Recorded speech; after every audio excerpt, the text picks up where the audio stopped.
the power within ourselves to be who we want to be. And brighten your day. The best part of fame is making people feel good. Always send the people home happy. Make every day a little more like Sunday morning.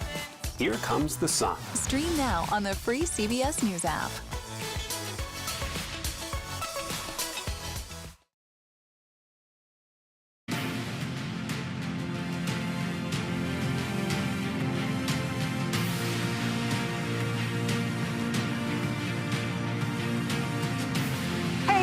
Happy Eclipse Day. Thank you so much for joining us here on CBS News. I am Lilia Luciano. Millions of Americans are just minutes away from the start of something we're not going to see again for the next 20 years, a total eclipse of the sun. The Earth, sun, and moon are all about to align in such a way that the moon will completely block the sun. More than 31 million people in a line from Texas to Western New York are all in what's called the path of totality. These folks will be treated to the most dramatic swing from light to dark over a period of a few hours. So let's head over to Cleveland, where CBS News national correspondent Dave Malkoff is joining us. Dave, so great to see you. So remind us, why is it so important to look at the eclipse only through those special glasses, and hopefully not the rip-off kind, the real ones? Yes, I've got him right here. Oh, Liliana, that is a great question, because you think of anything else in life where 99.9% of it is basically the same thing as 100%. Eclipses are so much different. Even 99% of an eclipse is still staring into the sun because a little sliver of the actual sun is still coming through. So you still need to wear your glasses that will black out everything except for the sun coming through. But once the moon moves directly over the disk of the sun, you can actually take your glasses off at that moment where right after you see the diamond ring effect, you'll see a flash, and then everybody can take off their glasses. What you're staring at is not the solar disk of the sun, but the atmosphere of the sun. You're looking at the corona, all of that gas and plasma coming off of the top of the sun. And it's an amazing thing because you never see that because the sun is just so bright. So that is the reason, Liliana, why you need to keep on these glasses. It's pretty bright out here, so maybe I'll just keep these on for the rest of the live shot. They don't look bad. They don't look bad. So, okay. So when we think about what we will tell our children that we got to see, what do you foresee is the most exciting part of this? Why should people, care and get excited and look up with the glasses? That's a great question because there's two reasons I can think of. Number one, we spend so much time looking down at our phones and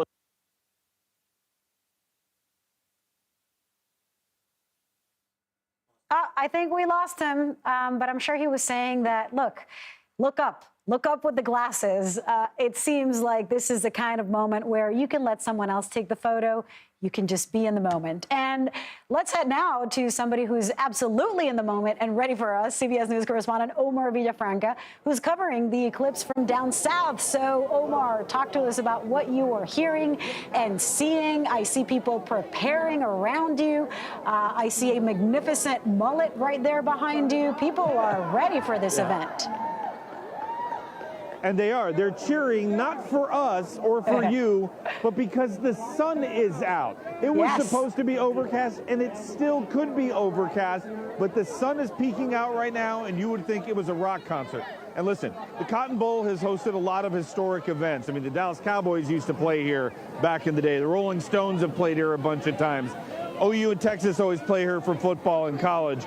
But today, they're hosting the eclipse. Behind me, you can probably see a bunch of little heads here. These are anywhere from elementary to junior high kids.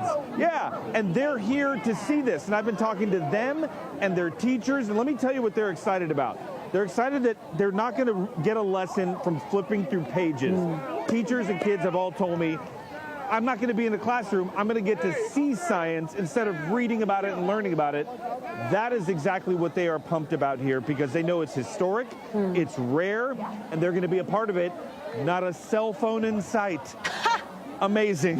That's one of those recommendations. I was hearing an interview with an expert that was saying that, look, don't try to take the photo. Be in the moment.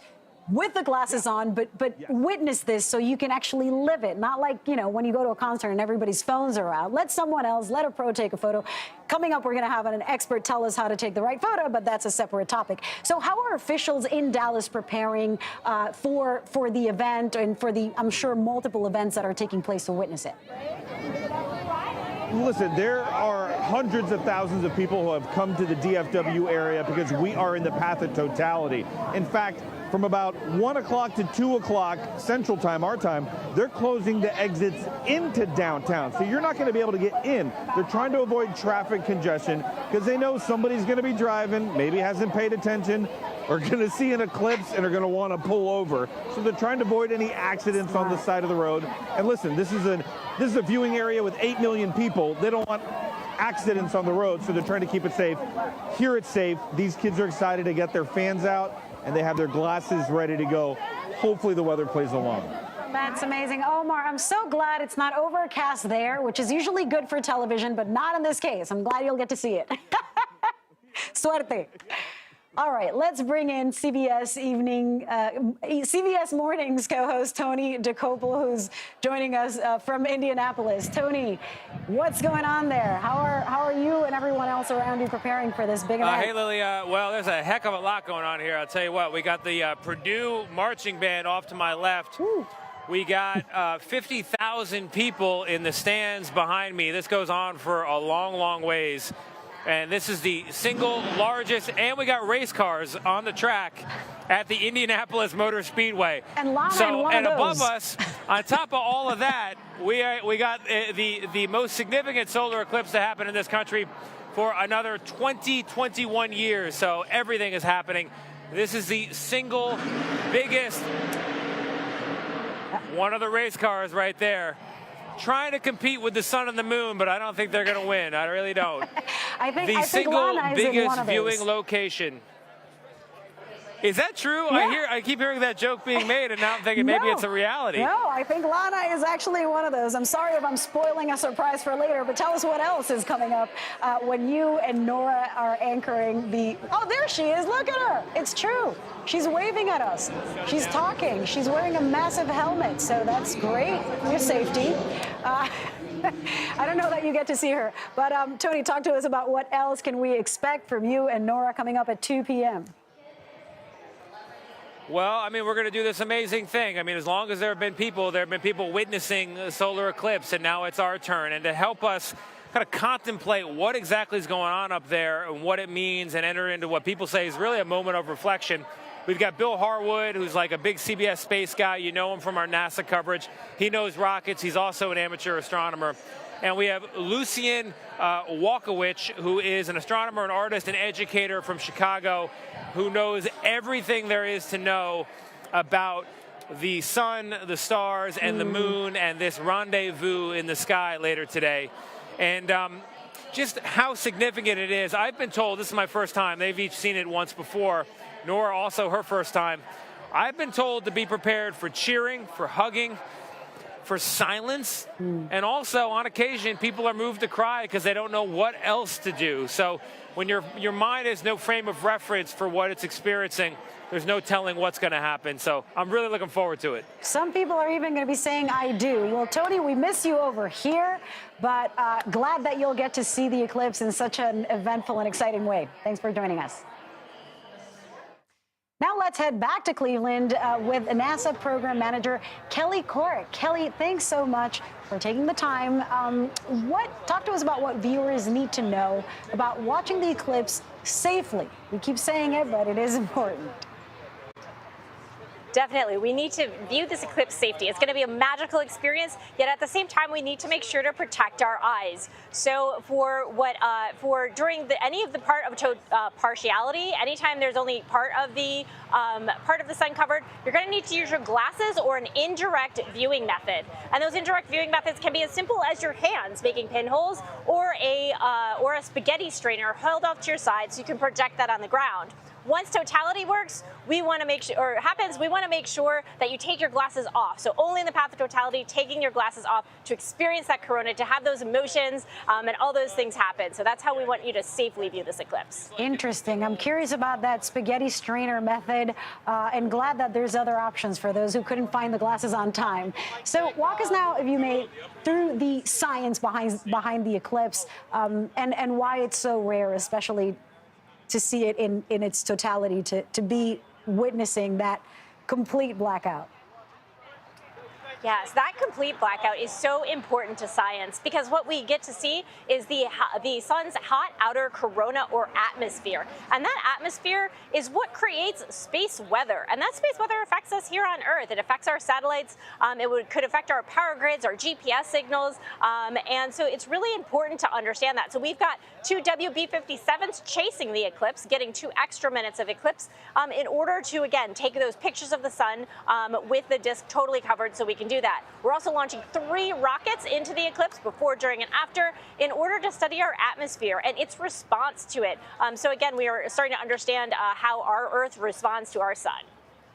Kelly, thank you so much. Science is crucial there. Millions of photographers, both amateur and professional, are going to be out today hoping to snap the perfect shot of the total eclipse. We'll have expert advice on how to safely capture this historic moment, but just be present. Let someone else take that shot. You're streaming CBS News.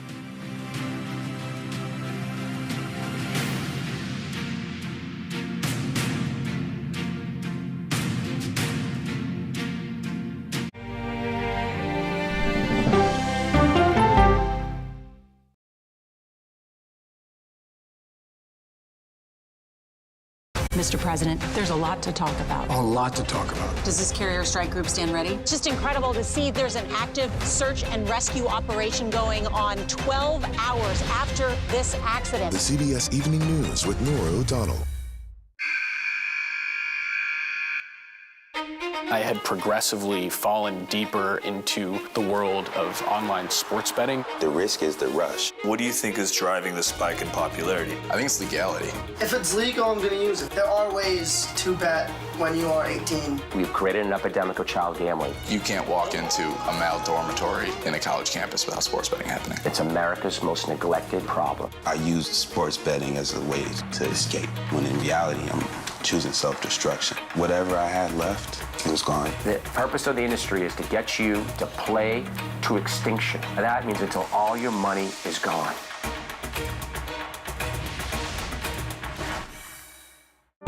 Stories start with the who, what, when, and where. But it's why it's important to you that matters most. Knowing what to ask is how you open the door to a deeper understanding. See you on Prime Time, streaming free everywhere.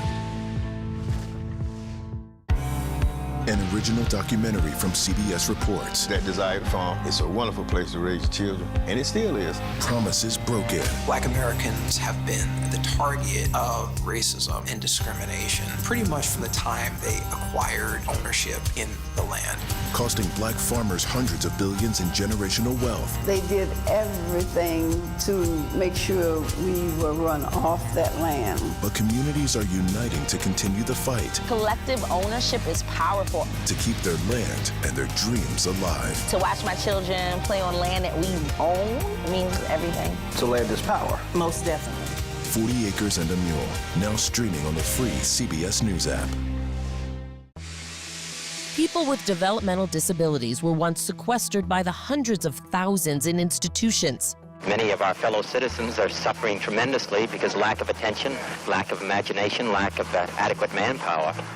Disability activists have since torn down barriers blocking them from living at home or in the community. We conclude that Title II of the ADA requires states to provide community-based treatment for persons with mental disabilities. But of the 16,000 people who remain in state-operated institutions, half are in 5 states, and Illinois is one of them. I don't want to live in the institution. It makes me feel discriminated against. Do you think there are people living in institutions in Illinois that don't need to be living there? Yeah, because they're proving it as soon as they get out.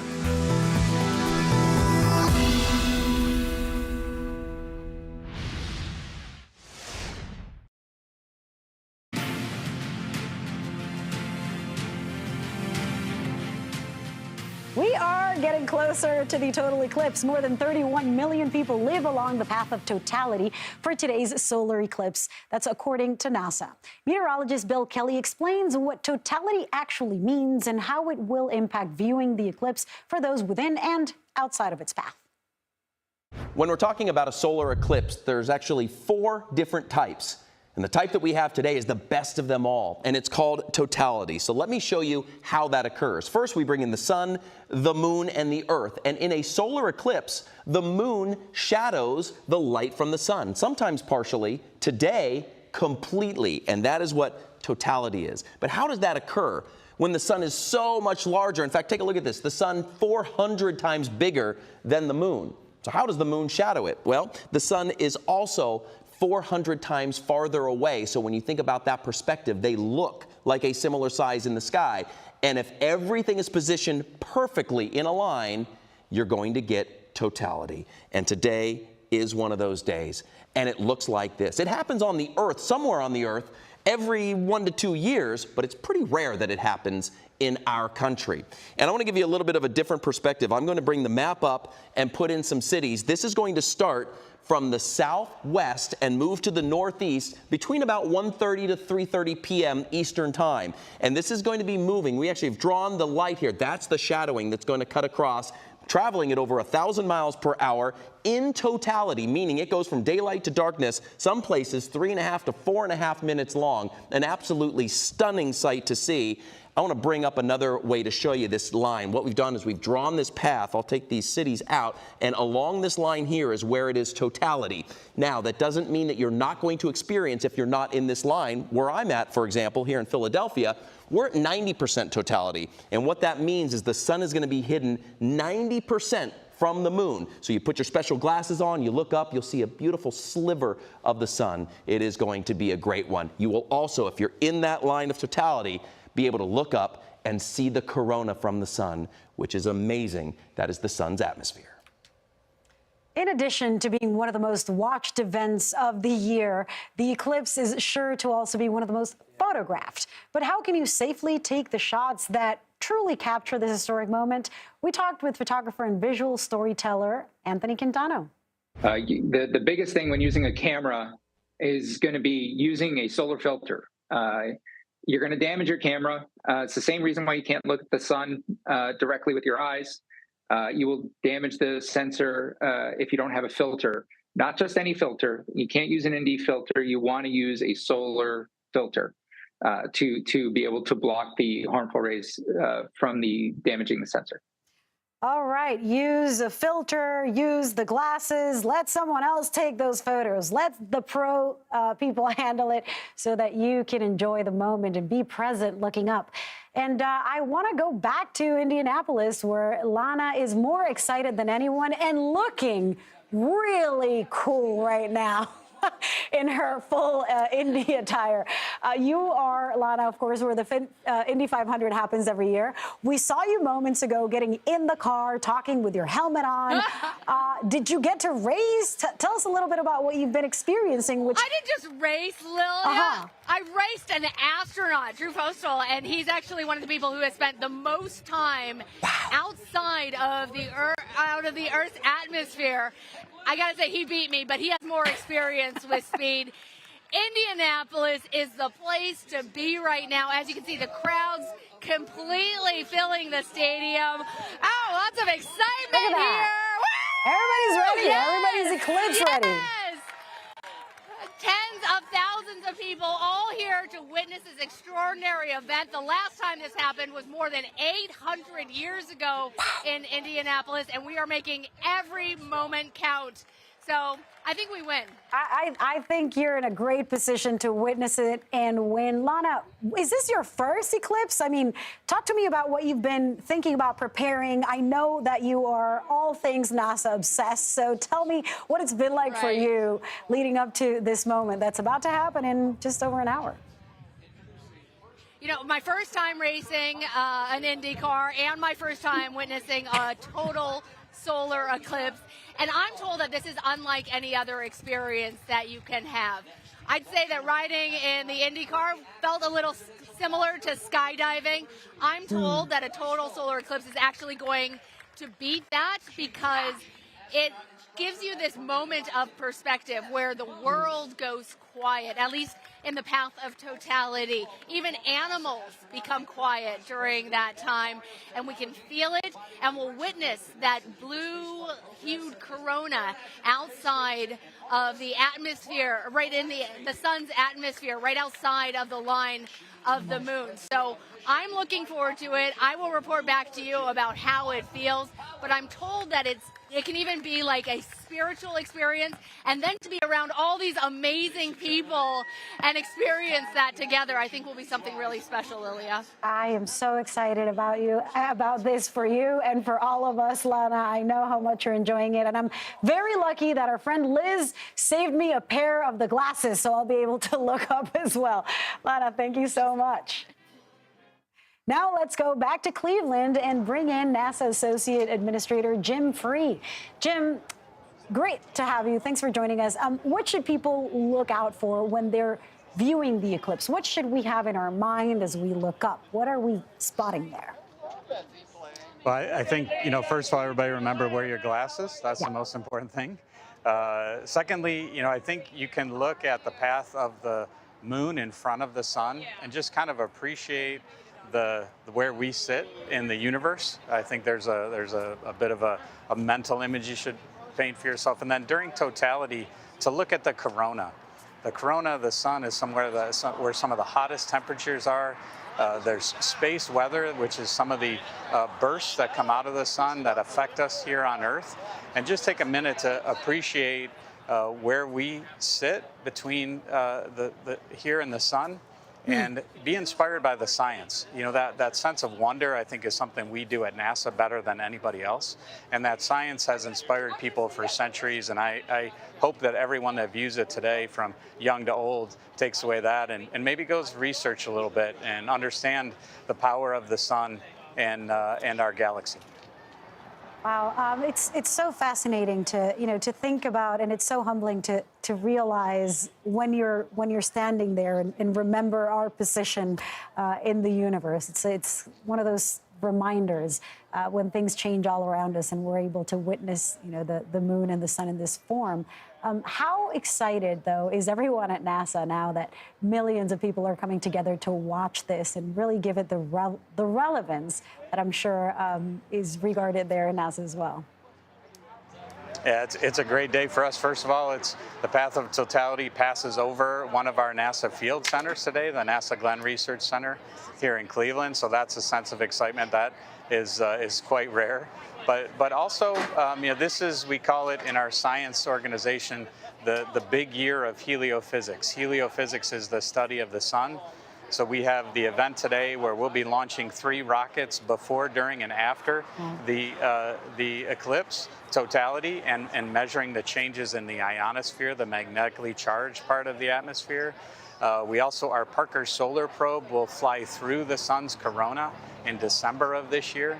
So it's a big year for us in studying the sun. But look, we're spurred on by science. We're doing science on the space station today. We have the James Webb Space Telescope bringing back incredible pictures throughout the universe.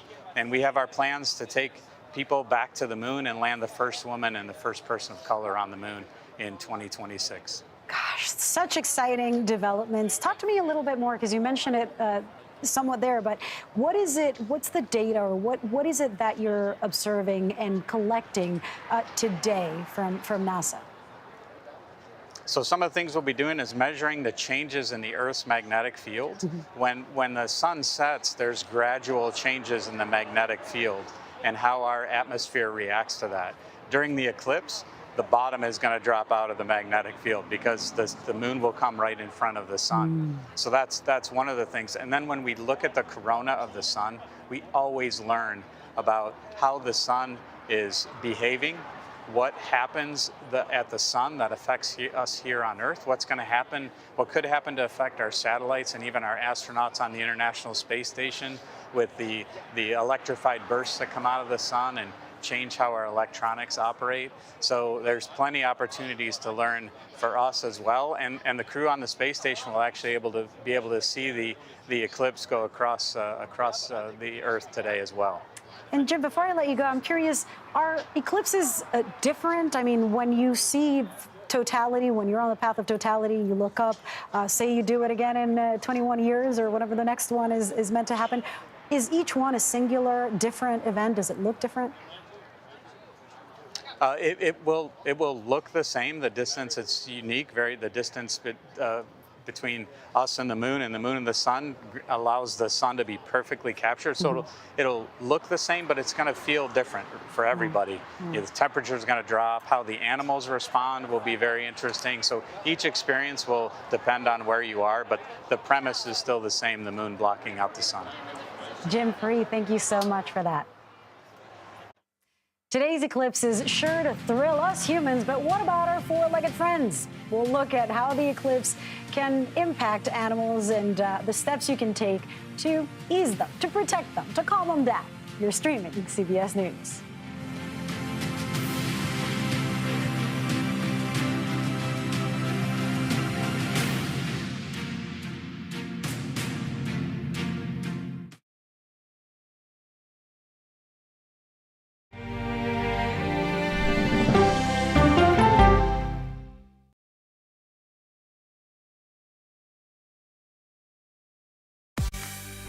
On our places, bright, shiny faces. When you wake up in the morning, we want to be your go-to team. Nate has one of the quickest minds I've ever seen. Tony has a way of making people feel comfortable. Gail has this unbelievable knack to ask the question that you're asking at home. I've been told I could talk to a tree, and that's pretty much true. I don't go to work in the morning. I go for coffee with my two good friends, and we talk about the world. Your morning routine just got better. CBS Mornings, weekdays at 7.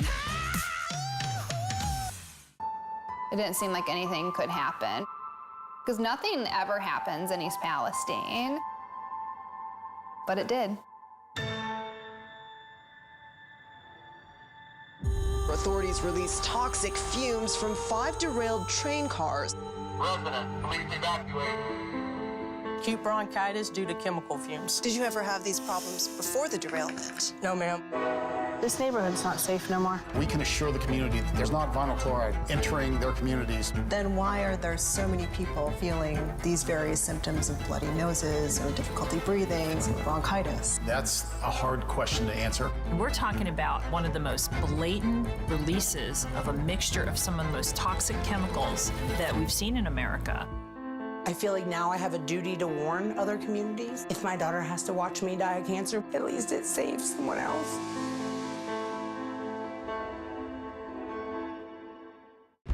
This case. It's like a screenplay, something straight out of Hollywood. But it's not fiction. It's 48 hours. Human remains found this week. 4 families shattered. There's no physical evidence. The mystery would haunt investigators for years. There's some questions that have to be asked and need to be answered. Like a John Grisham novel. A gripping true crime original. 48 hours. Now streaming on the free CBS News app. This is CBS.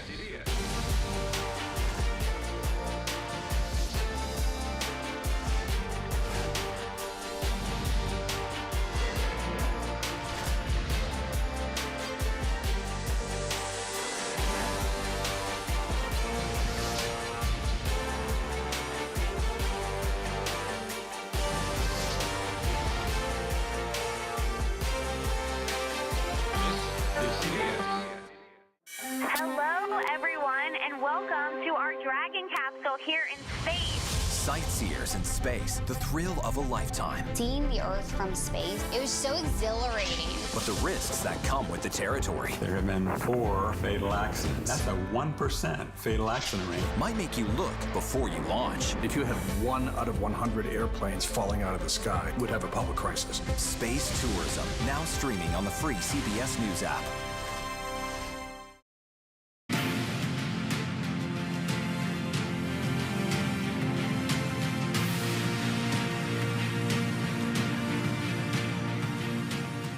Welcome back to CBS News. I'm Lilia Luciano. Millions of people across the country are preparing for today's celestial event with a total solar eclipse sweeping across the nation's heartland. Hence our special total eclipse of the heartland. Let's go to Russellville, Arkansas, where our CBS News senior national correspondent Mark Strassman is standing by. Mark, I know you've been preparing for this and know all the intricate details. Tell me, what are you seeing, though, there on Earth as people prepare to witness this unique event? Well, hey, Lilia, let me put it this way, and let's be honest. We've all been to weddings that nobody remembers but the bride, the groom, and the parents that paid for it, right? Yeah. That's true. Well, the organizers here had a different idea. Let's make it memorable. So they decided to have a group wedding that is multiple couples getting married, and then follow that by a reception that is hard to beat, which is the total eclipse. So in an hour or so, there are going to be multiple couples here getting married. About 360 couples signed up. Signing up is one thing, showing up is another, and I'm not sure it's going to be that many, but there are going to be dozens of couples here getting married. And then, for minutes after they say their I do's, comes the total eclipse. The partial eclipse here is supposed to happen in the next few minutes. It's going to take about an hour and change to evolve, and then at 2:50 Eastern time, totality begins, and at 2:52, we have the total eclipse. So this is going to be an afternoon and a wedding moment for multiple couples to remember, especially the I do's and the reception that follows, which is the total eclipse. Oh my God, I'm so curious now that you've inserted some drama there to hear of the 360, how many did not show up? Or if anybody had objections, Mark. Talk to us about how else are people preparing, those that have already tied the knot or are not interested in doing so. Yeah, it's hard to say. I mean, there could be a stampede of new arrivals in the next hour or so. But the enticement besides the eclipse itself is that everything was supposed to be free. Everything's supposed to be, the cake is free, the officiant is free. There's going to be a Beatles cover band playing throughout the afternoon. So plenty of incentive for people to show up. The guys just have to convince the gals to show up and take the oath. All right, Mark, and so this is a 3-day eclipse festival that's happening all around you. How big, besides the couples, is the turnout there? You know, I would just describe it in the several hundreds here. The vibe is, you got the eclipse going on, you've got the wedding going on, you've got a little bit of a county fair vibe going on too. So multiple reasons for folks to get out here, and the weather is beautiful. And so we'll see, when the big moment comes in an hour or so, exactly how many people are here, but it's looking pretty good. And you've got the Mark Strassman Live there that you can take a selfie with event as well. Mark, thank you so much. There you go. Now, let's turn to Jandar Bradshaw in Cleveland. He is the Community Engagement Coordinator at the Great Lakes Science Center. Thanks for joining us. How is the center preparing for the eclipse, Jandar? Well, first and foremost, thank you so much for allowing me to be on the show and to allowing us to share this incredible event with each and every one of you. We've taken over North Coast Arbor here on the north coast of Ohio in downtown Cleveland. We have got tens of thousands of people who are joining us here today to witness totality. It's going to be absolutely incredible, and I'm so glad that you were able to join us for it. Thank you for that. And why are total solar eclipses so important to track in the scientific world? Well, believe it or not, it provides us with a real opportunity to study the sun in ways that we can't do it before. As you probably know, and as I'm sure you've shared with all of your viewers, it's just not safe for us to observe the sun directly. In fact, the only time that it's safe to actually look at the sun is during that moment of totality. During totality, the sun is about as bright as a full moon, and it's safe for us to view it then. The rest of the time, you need special filters if you're going to view the sun. Now, we're going to be able to see some unique things as we observe the sun. Solar prominences, we'll be able to study the sun's corona. That's part of the atmosphere of the sun. It's going to be an incredible time. And for the average person who's watching this event, well, it is a feast for all the senses. Not only will they see an incredible, spectacular event, but they will feel some things as well. For example, the temperature will drop more than 10 degrees. And if you're a wildlife expert, believe it or not, living creatures respond just as if night were falling. So the birds will return to their nest, and we'll hear crickets chirping in the background. It's truly amazing. That's so remarkable to think about how in the middle of the day, it's like the sun is setting. Jandar, talk to me, though, about what this means to you. Well, it's an incredible experience, and it's one of those things that although we have total eclipses here on Earth about every 18 months, because the Earth is mostly covered with water, most of the time those eclipses fall in places where there are few people, if any. So to have something here in the United States on dry land that we can all see and observe, well, this is something that we'll be talking about for ages. We've had eclipse for as long as the Earth has been around, but to see something like this in my lifetime right here at home is truly extraordinary. The next time we'll have a total eclipse here in Cleveland will be 420 years from today. Wow. We'll definitely have to encourage everybody to look up now, because in Cleveland, it's not happening anytime soon. Thank you so much, Jandar Bradshaw. Appreciate it. Still to come, helping all Americans enjoy the great American eclipse. We'll look at how scientists are helping the visually impaired find enjoyment in today's event. You're streaming CBS News.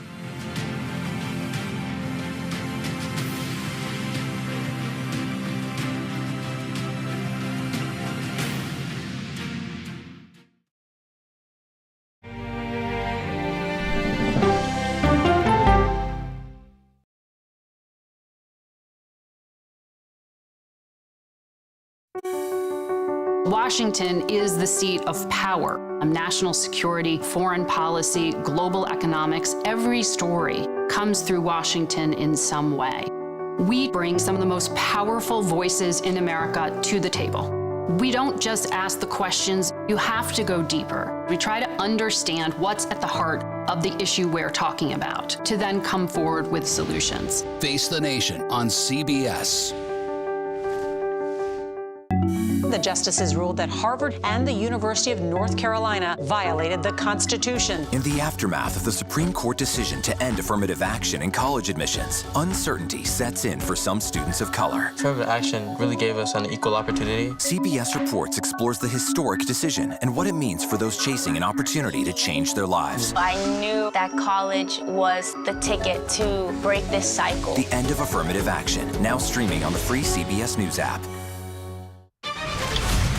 Okay, let's go. You guys good? Hey. All right, we good? Keep going. The clock, it's ticking. Off we go. 60 minutes. 60 minutes. 60 minutes. It's time for 60 Minutes, Sundays on CBS.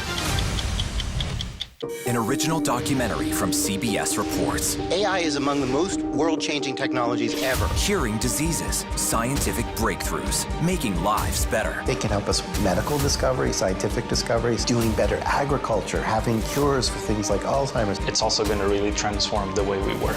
The uplifting potential of artificial intelligence is limitless. It gives you a friend, somebody to chat with 24/7 that is non-judgmental. He makes me feel loved and desired. And so are its downfalls. The problem with all this AI is that it's unpredictable and uncontrollable. The choices we make now will have lasting effects for decades, maybe even centuries. The ChatGPT revolution, now streaming on the free CBS News app. We are about to see American weapons in the hands of Mexican cartels. A gun pipeline to Mexico. We are arming the cartels. 100%, no doubt about it. Happening right under our noses.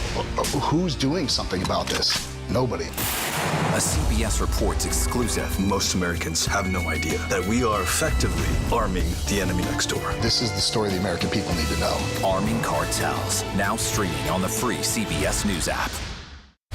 America Decides, taking you inside American democracy. The most important stories on a day-to-day, hour-to-hour basis. You're going to hear a lot of reporting. It is clearly a pivotal moment. Gun control, the economy, education. Both sides of the political aisle fight it out for power. Bringing you the analysis that you need. Thoughtfully, with context. Be part of the conversation. On CBS News Streaming. Welcome to America Decides, Monday through Thursday at 5 p.m. Eastern.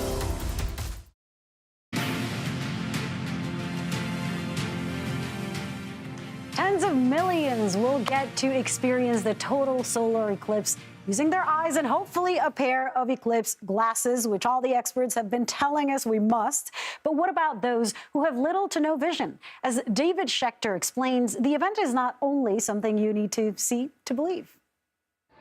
There's so much stuff. It's so cool. Students across the country are super excited about the eclipse. At this school in Austin, they're even having an eclipse-themed fair. Do you want to get a tattoo with me? Sure. It's over to our left. But at the Texas School for the Blind and Visually Impaired, most of the kids, like Yuki Hatch, Yeah, that one looks cool too. won't be able to see much of the eclipse, but they're not going to let that stop them from being part of this historic event. What do you want to be in life? I want to be a computer scientist, computer programmer for NASA. I've always been interested in NASA, and then this year it really took off when I got to go to space camp. I want to make it possible for blind and visually impaired people to go to space. So everybody feel the sun on the front of your body? I'm going to be the moon. Stay right there. You're blocking the sun. There, I am blocking the sun. That's right. Turns out if you dig science and you're creative, you can use all of your senses to experience an eclipse. Let's grab the power circuit. And do we know which one that is? That's what Jim Allen teaches his students. And there's your eclipse, and then the moon moves away, and the light comes back out. Why do you feel like these students deserve access to the same science that everybody else has? Because it's not as easy for them to get it. Because they have the right, because they're a kid, and we should do everything we can to make the information available to them in a manner in which they can access it and get meaning from it. In the U.S., there are about 55,000 school-age students who are legally blind. Unlike the kids in Austin who get specialized education, 85% are enrolled in mainstream schools. Teaching them science alongside sighted students requires resources and technology and a commitment, which experts say can vary widely. Well, I'm super excited to be here. It's really nice to meet everyone. And I'm here today to kind of help you all build one of these devices. Allison Barilla is a Harvard astronomer. You ready? I think I can do that. The teachers and students in Austin are part of her national army of volunteers. Right there, beautiful. Helping produce hundreds of these boxes that she's co-designed that convert light into sound. It inspires a group that sometimes gets left out of those experiences. Can you kind of show me how it works? Okay, so I'm just going to turn it on. So what we're hearing here right now is just the room. The light in my hand represents the sun, and as my hand goes up, the sun is fading. Allison's phone is like the moon, totally blocking out the light. So this would be totality. Kind of eerie. Right. Is that what you were going for? I mean, eclipses are eerie if you've ever experienced one. And then you start to come out, and you should hear a little bit more, a little bit more. Allison has shipped her boxes to people across the path of the eclipse so they can hear the sun disappear behind the moon. Why do you think this issue of accessibility is important, that people who are blind or visually impaired be included? They should get to experience it just like a sighted person gets to experience it.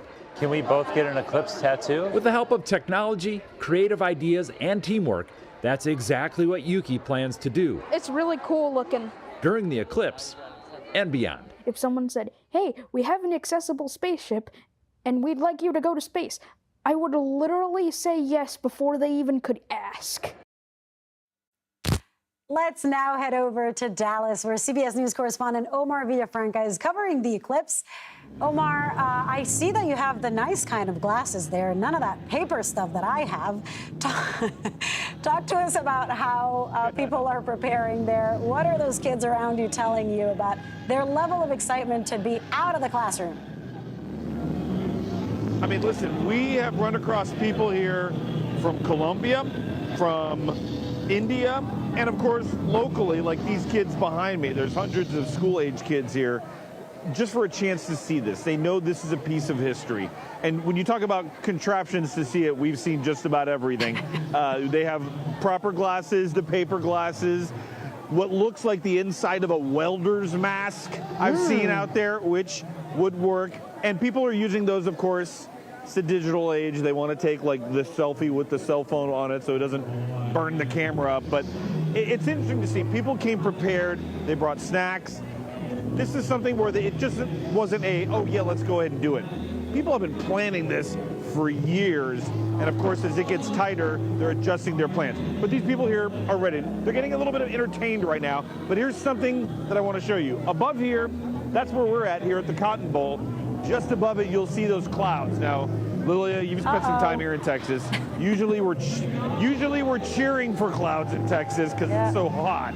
But now we're actually booing them. So we're hoping they get out of the way just for that 4-minute span. And if they do, this place is going to go nuts. It's going to sound like OU Texas here. Omar, you spoke too soon. When we talked earlier, you were celebrating that there were no clouds. You had all those very sharp shadows on your face. You look fantastic now, even lighting on you. But that means that the clouds might take over the show. Tell me, though, how are the students, or how are the teachers, rather, integrating this into the students' learning experience? Because I know that I've seen, of course, that there's enough chaperones there to give plenty of science lessons. Yeah. Well, listen, they've been having the science lessons since before they came out here, answering a lot of questions. And some of the teachers say, listen, the questions they get are pretty funny. Kids saying, like, if I look at it, is it going to burn my eyes out? And some kids are like, is this when the zombie apocalypse starts? Obviously. No. I mean, we'll give them credit for the creativity, but there's some, like one young woman I talked to said, I'm curious to see, she wants to be a veterinarian. What are the animals at the zoo going to do? What is my dog at home going to do? It's going to start getting dark, and she said, I was doing research on my own, which teachers love to hear, that, you know, how this will affect animals. Will they start their nighttime routine? Will nocturnal animals wake up for that 4 minutes? These are the kind of questions that teachers want students asking so they can go and look up after they see this to see what it did.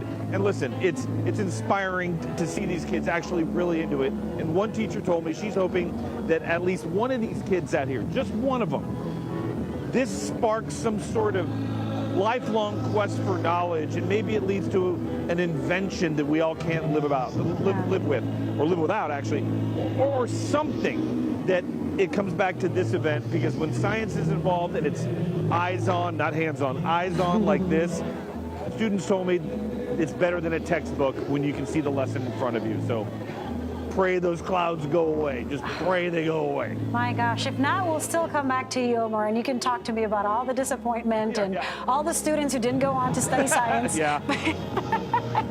But exactly. Be prepared, and hopefully those clouds will move. Omar, thanks so much. We're going to take just a short break, but there are some fun facts you may not know about regarding today's eclipse. More than 31 million people will experience the phenomenon known as totality.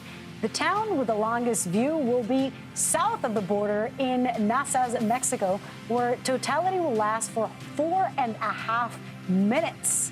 Mazatlan is already getting some images as well, and that is Torreon, Mexico, that you're seeing. Look at that. It's already happening. You're streaming CBS News.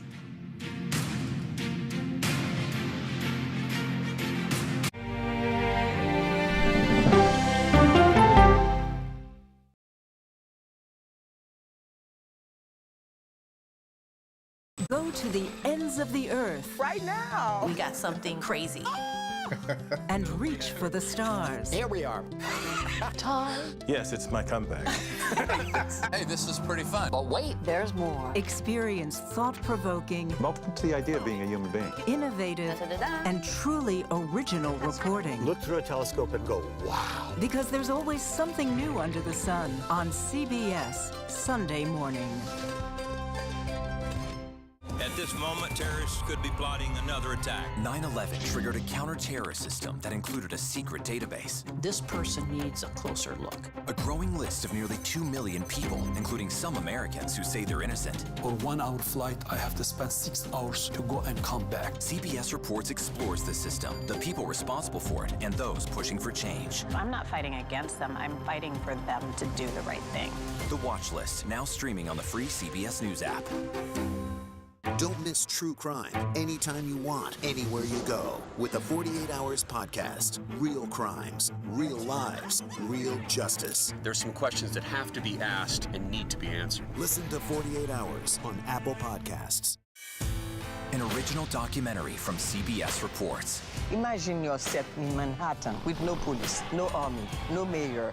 The people of Haiti stare down poverty, corruption, natural disasters, and violence. 90% of the guns that are used by gangs in Haiti are American guns. But with an unbreakable spirit and eternal optimism. There are days where I cry, but we can't be discouraged. We still believe in Haiti. They're still able to look ahead with hope. Haiti is on the brink of transformation, a radical shift. Haitians are coming together and saying things must change. Fighting for Haiti, now streaming on the free CBS News app.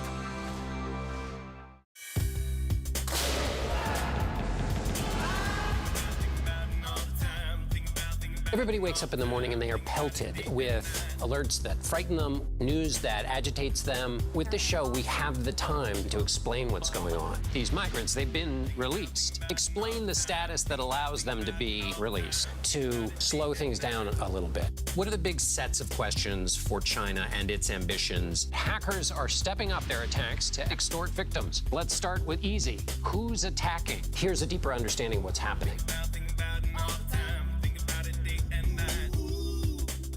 Prime Time with John Dickerson. Stream on the free CBS News app. When you wake up in the morning, we want to be your go-to team. On our places, bright, shiny faces. I don't go to work in the morning. I go for coffee with my two good friends, and we talk about the world. Your morning routine just got better. CBS Mornings.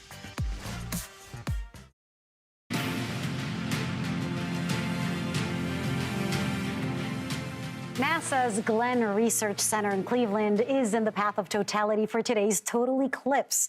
Elaine Ho, NASA's Chief Diversity Officer, is there. Elaine, thanks so much for joining us. I can't imagine the excitement that totality actually happens there. Before we get to the eclipse, tell us about your role at NASA and what the organization is doing to increase equity and inclusion. Sure. So thank you so much for having me today.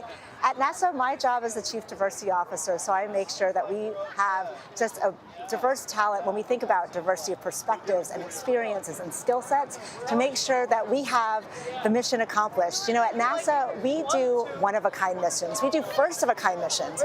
So that means the challenges that we face are challenges we've never seen before.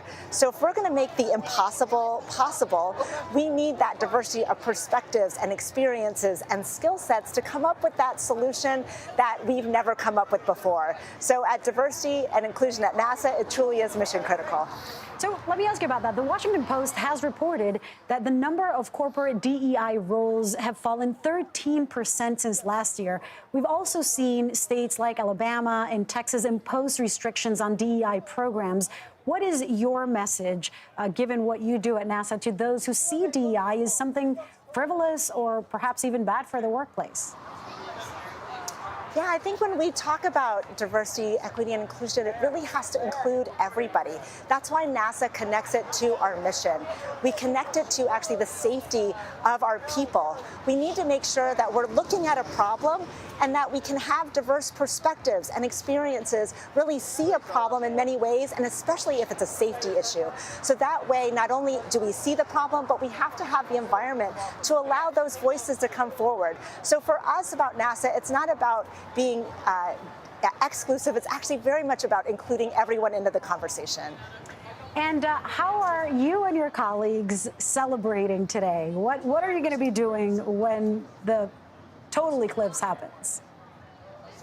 Oh, it's a magical moment here in Cleveland. I am so privileged to be here with this larger Cleveland community, with my NASA colleagues, with my family, and it is a party out here.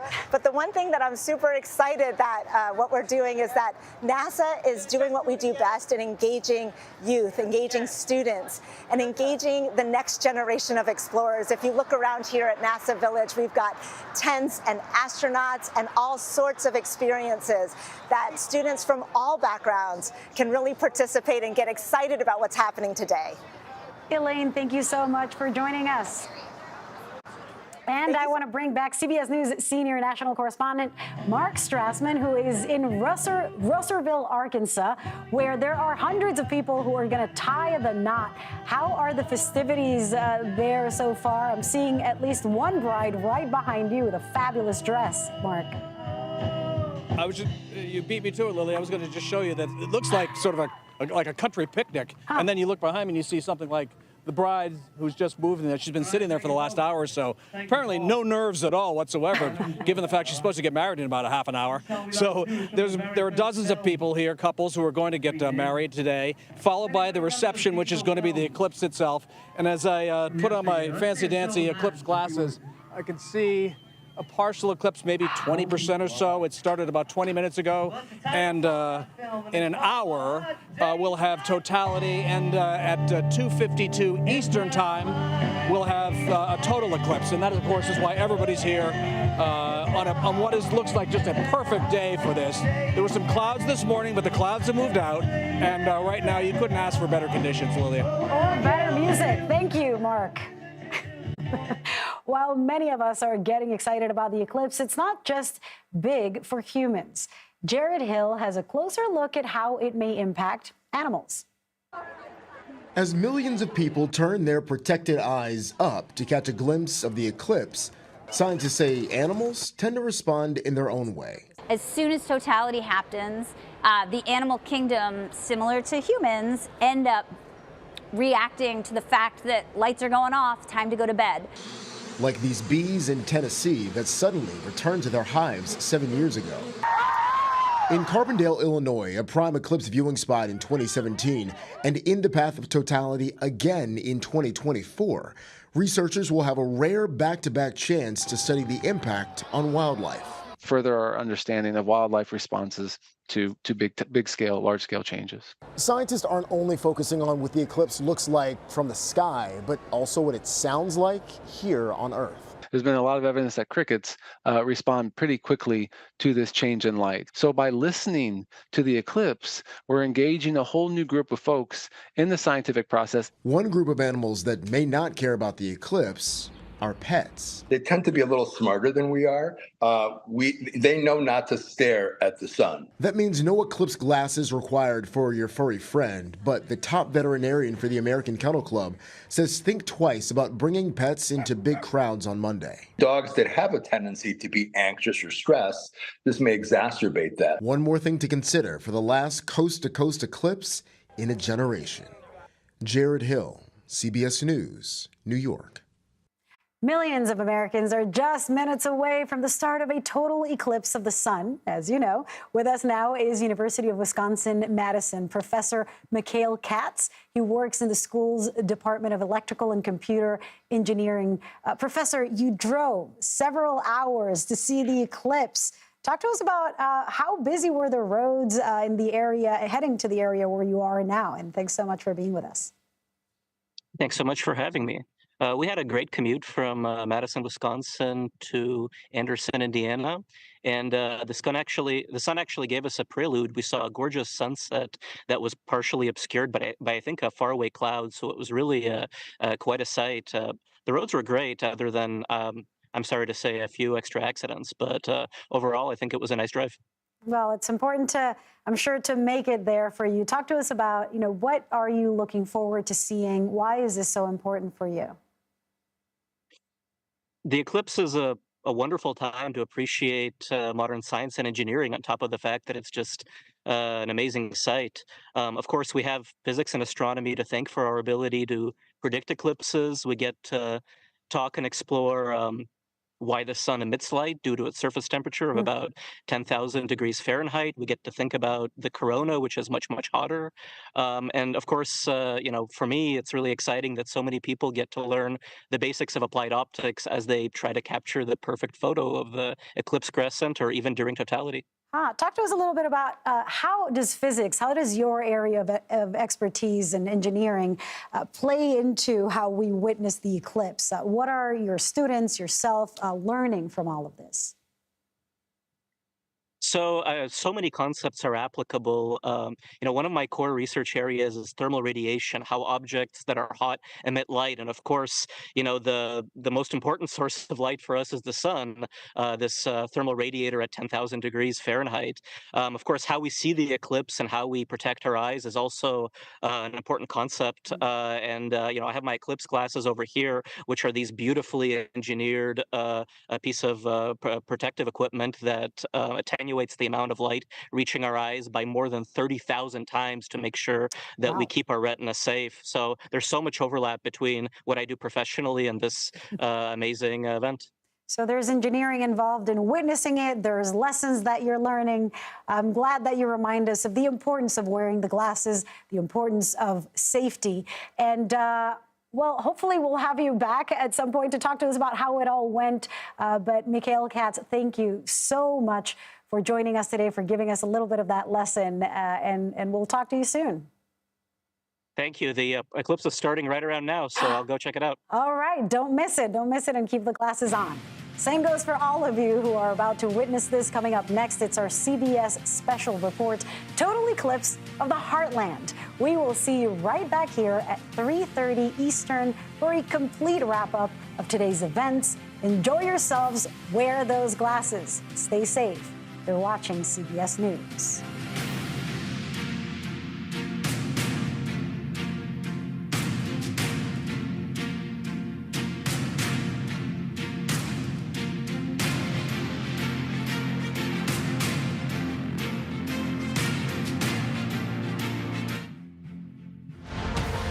This is a CBS News special report. For a little under 3 minutes, the forces of darkness ruled in daylight. Night falling across America. Good day from CBS News in New York. We have cameras all along the path of the total eclipse of the sun. We're hearing applause as we're finding out that the world is not coming to an end. It is as dark as night. In 1979, the United States will be involved in another total eclipse. The great swath of shadow cut across the continent from the coast of Oregon to Greenland. It was really a very incredible experience. I was scared to death. It was the last total eclipse of the sun for North America until the year 2017. Oh, you can see it. You can see it. There it is. Look at the corona. See it?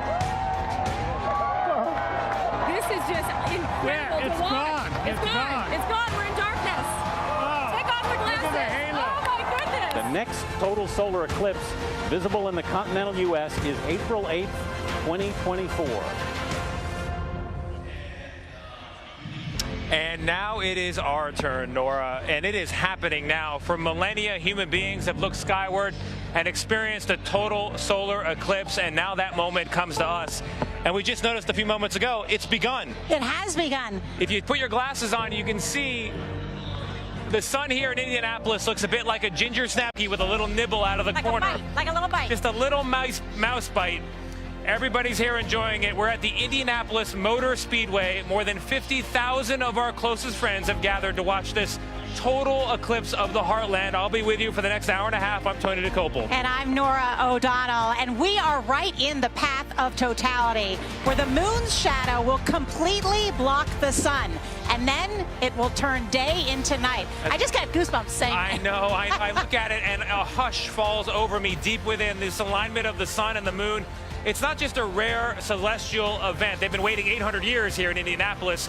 It's also a rare social event. And for a few moments today, Americans all over the country in every walk of life will pause their normal routines, close that email browser, put their phones away, and come together to look upwards, skywards, and have a shared experience, a communal moment of wonder and excitement. Yeah, and so over the next 90 minutes, we're going to share everything we know with you. As the eclipse goes on in these different places, we'll share with you as it happens. And we will also bring you a sense of the experience, because it's the science, but it's also the experience. Yeah, and people say it's not something you see, but really experience. Now, I'll give you some nuts and bolts. The path of totality enters the U.S. in Texas and stretches all the way to Maine and beyond. It is more than 100 miles wide, and that means it crosses part of 15 different states. And as you move away from that path of totality, the amount of the sun that's blocked decreases, but at least a partial eclipse will be visible everywhere in the continental U.S. If you can hear my voice, go outside, you will see it. About 31 million people, meanwhile, are very lucky. They live inside that path of totality.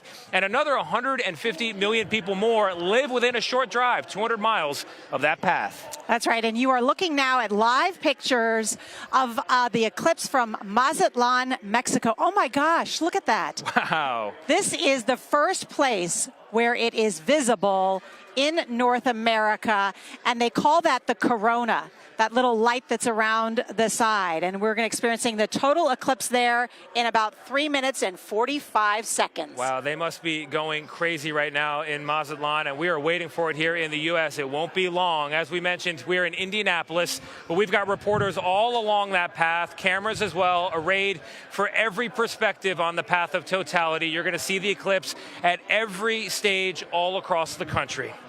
As we mentioned, it's something that you don't really see, you experience. So let's talk about that experience. We're joined now by CBS News space consultant Bill Harwood and Dr. Lucien Walkowicz. She's an astronomer, an educator, and an artist based in Chicago. Bill, I'm going to start with you. You've both seen this before in 2017. We're newbies, right? Yeah, we're newbies, yeah. I've been told that experiencing a total solar eclipse is the most profound and disorientating experience, short of taking an illegal substance, that's possible. What is it, Bill, about it? I would say maybe short of childbirth for a father. When I saw it for the first time, I thought I knew what I would see. You know, just another partial eclipse like I've seen in the past. It is nothing like that, Tony. It's otherworldly is my best way to describe it. It made such an impression on me. I made hotel reservations years in advance to come see this one. I didn't want to miss it. If you haven't ever seen totality, find a way to do it because it is incredible. Oh, wow. And Doctor, what about the science of today? What are astronomers, scientists looking at to hope to learn today? Well, this eclipse is a really unique opportunity to learn about those outer layers of the sun, the corona, and that's the part of the sun that affects us the most. It creates something called space weather, which, affects our atmosphere, creates beautiful phenomena like the northern lights, and so there will actually be NASA jets chasing the eclipse quite literally along the path to study the outer layer of the sun and how it affects our planet. I love that. You guys are going to be hanging out with us for the duration here, so we're going to have lots to talk about. But for now, I want to show off some of the cool graphics and equipment we have back in New York. My colleague, Nate Burleson, on the morning show has a look at the science behind a total eclipse. Take a look. All right, to make up for my FOMO, since I am stuck here in Times Square and not in the path of totality, we built a model solar system right here in the studio to explain what's going to happen. As the Earth rotates around the sun and the moon rotates around the Earth, they fall into alignment at least twice a year. Now, even though the sun's diameter is about 400 times larger than the moon's, a total solar eclipse where the moon completely covers the sun is possible because the sun is about 400 times farther away from Earth. Now, when you look at the sky, they both look about the same size. While the impact of the eclipse will be experienced across much of the country, the big show is the umbra, when the moon completely blocks the sun. That's the total eclipse. As the shadow of the moon travels across North America, we get the path of totality. It will go from Texas to Maine and will be between 108 and 122 miles wide. That's twice as wide as last time. Now, we all know that the sun rises in the east and sets in the west. The eclipse goes from west to east because you're actually watching the moon's shadow and orbit, not the Earth's. Outside of the umbra is the penumbra, or partial shadow. And as I said, it will cover most of the U.S. The farther away from the path, the moon will cover less of the sun. If you are only 30 miles from the path, you'll get what's called deep partiality. You'll see just a sliver of the sun with the sky darkening a bit. Here in New York City, we're at 90%. And if you are in the 75% area down here, only 75% of the sun will be covered. People north of the path of totality will see the bottom of the sun covered. People to the south will see the top of the sun covered. And nobody in the U.S. will see an eclipse that covers this much of the U.S. again until 2045. All right, Nate, thank you so much. That's a great explanation that Nate just gave us. Let's bring in now Bill and Lucien again, because right now Well, actually, I think in like 30 seconds from now, totality in Mazatlan, Mexico. The total eclipse happening there. You experienced it in 2017. What's it like? To see the corona, which you cannot see unless the sun is completely blocked out. The corona is the outer atmosphere of the sun. It's millions of degrees hot. You see the details, and we're looking at this picture of the eclipse from Mazatlan right now, and you can see the corona around the edge. It's in totality or extraordinarily close to it. It's just a remarkable sight. Lucian, I was talking to somebody who's going to be joining us later, an amateur astronomer, who told me that part of what makes an eclipse so exciting is, unlike a sporting event where we're on different teams, we're all on Team Sun and Moon, right? we all depend on them. And it's one thing to see the models and the charts and everything, and quite another to look up and witness both at the same time. Talk to me about the first time you experienced it and what you think people here behind me are going to be looking at. Oh, yeah. The first time I saw it was in Carbondale in 2017, and I was absolutely blown away. You know, I had seen partial eclipses before, and so I also thought I knew what I was going to see, and I was really amazed by what a multi-sensory experience a total solar eclipse is. You know, you not only see the beautiful sight of the eclipsed sun, but you feel that drop in temperature. You hear animals, you know, like make noise because they think it's dawn again or twilight.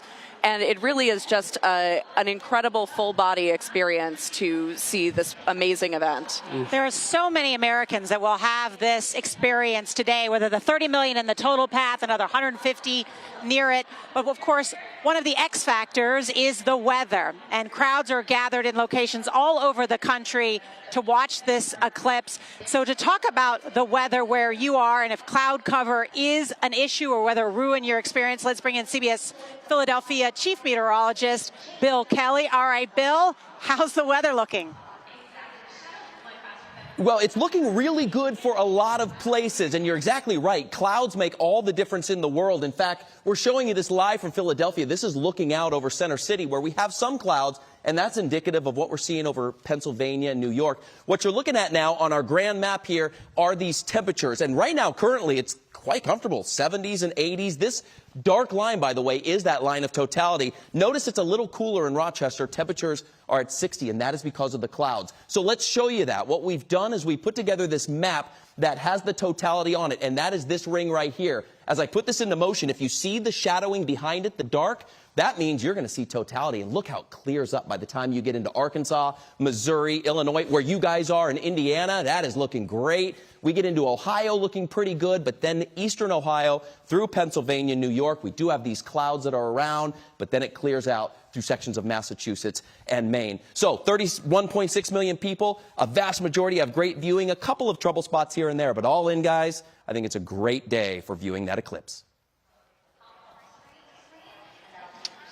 And we're going to be covering not only the weather, but what you've been seeing on the right-hand side of your screen, the corona, the sun's performance when we come back. But we're going to tuck in a quick break now, pay some bills as the eclipse approaches America. Stay with us. A total eclipse of the heart.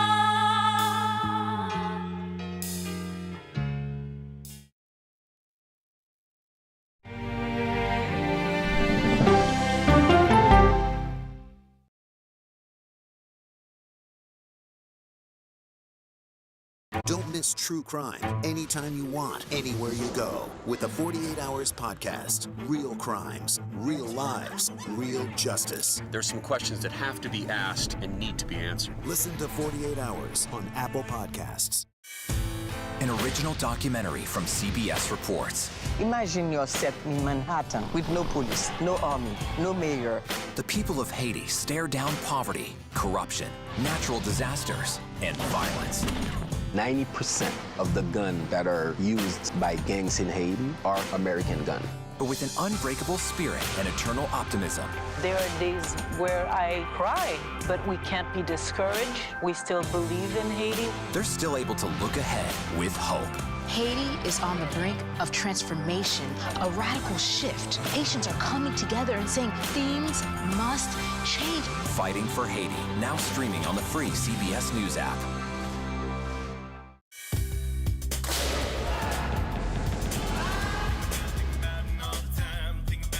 Everybody wakes up in the morning and they are pelted with alerts that frighten them, news that agitates them. With this show, we have the time to explain what's going on. These migrants, they've been released. Explain the status that allows them to be released, to slow things down a little bit. What are the big sets of questions for China and its ambitions? Hackers are stepping up their attacks to extort victims. Let's start with easy. Who's attacking? Here's a deeper understanding of what's happening.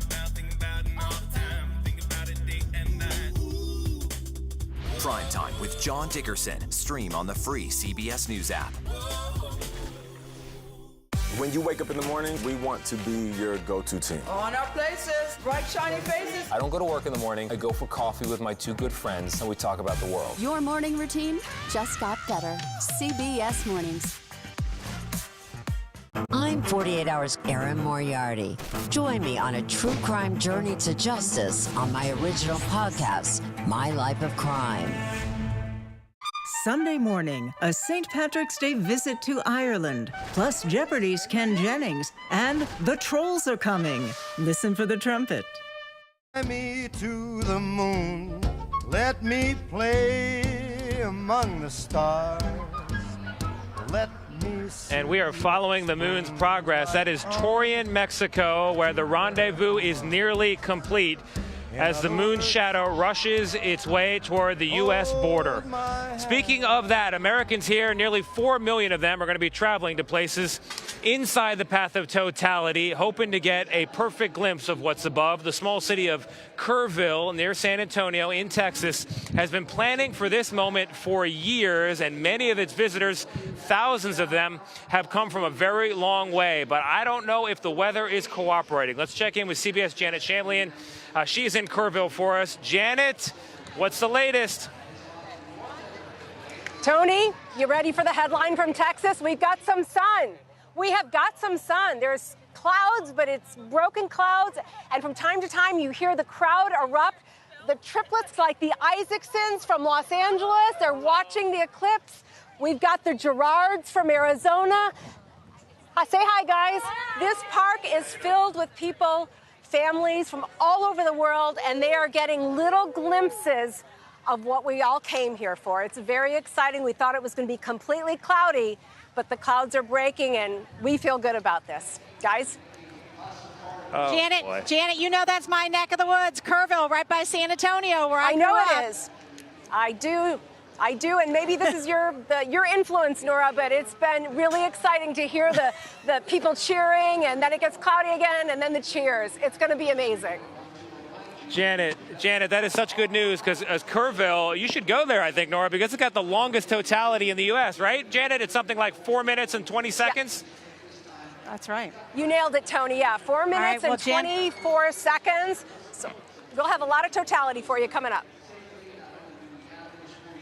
Got it. Then Kerrville is about 15 minutes away from totality.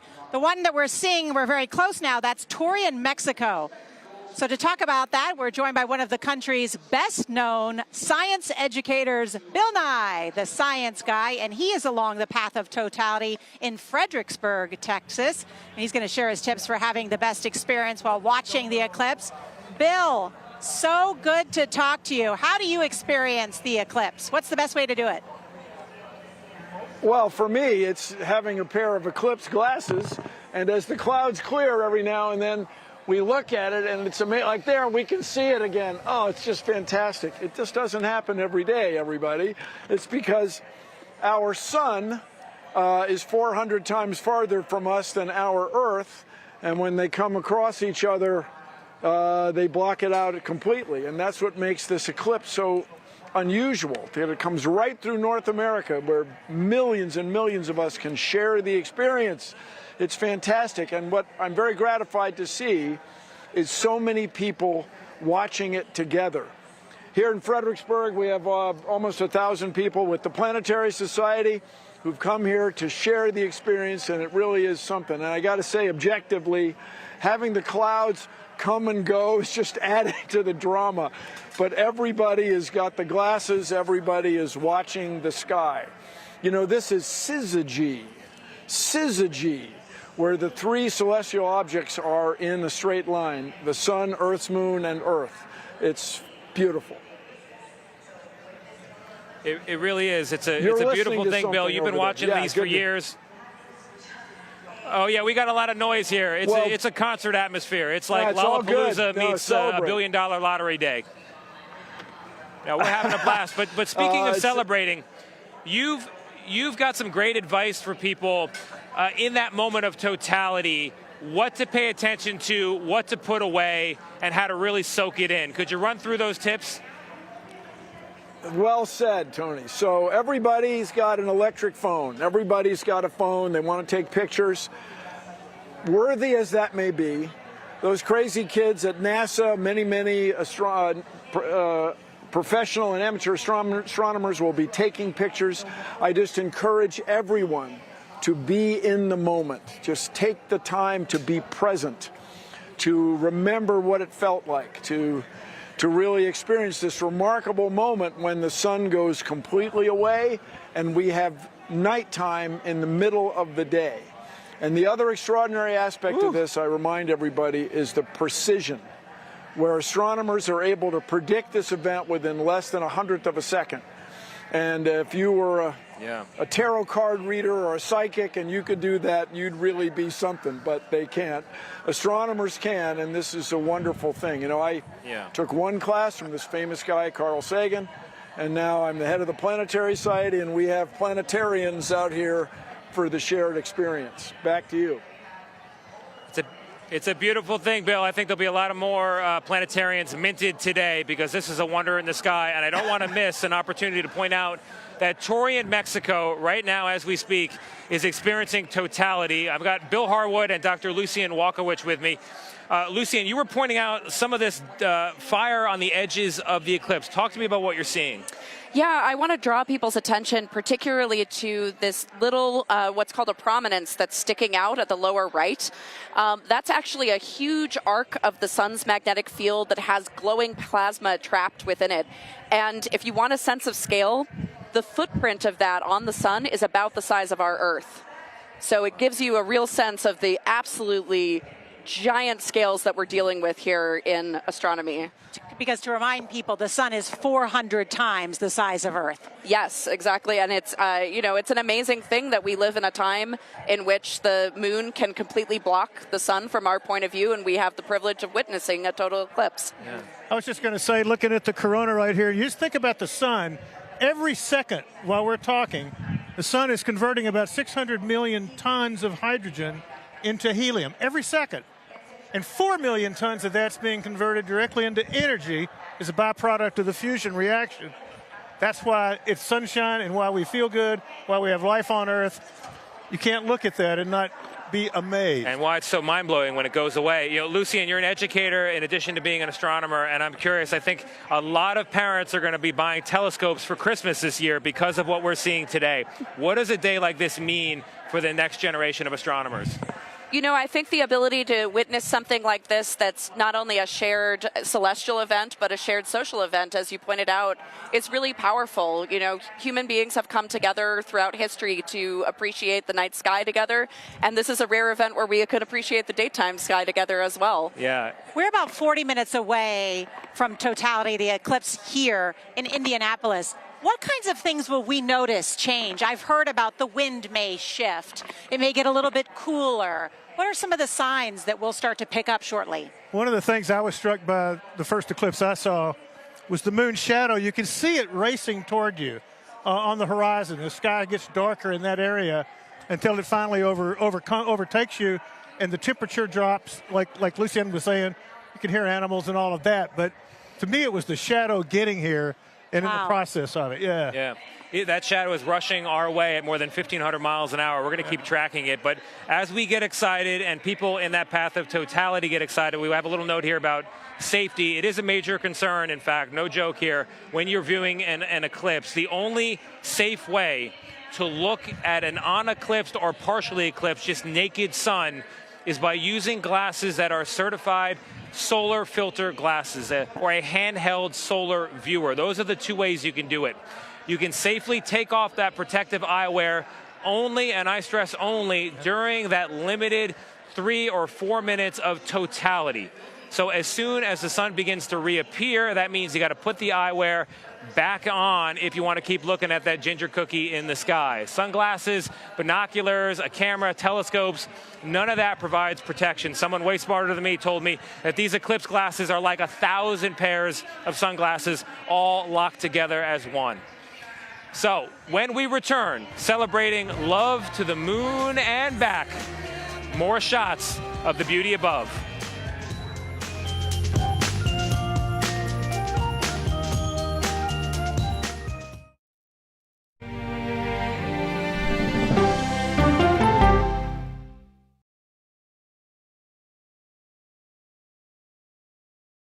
Don't miss true crime anytime you want, anywhere you go. With the 48 Hours podcast. Real crimes, real lives, real justice. There's some questions that have to be asked and need to be answered. Listen to 48 Hours on Apple Podcasts. An original documentary from CBS reports. Imagine yourself in Manhattan with no police, no army, no mayor. The people of Haiti stare down poverty, corruption, natural disasters, and violence. 90% of the guns that are used by gangs in Haiti are American guns. But with an unbreakable spirit and eternal optimism. There are days where I cry, but we can't be discouraged. We still believe in Haiti. They're still able to look ahead with hope. Haiti is on the brink of transformation, a radical shift. Nations are coming together and saying things must change. Fighting for Haiti, now streaming on the free CBS News app.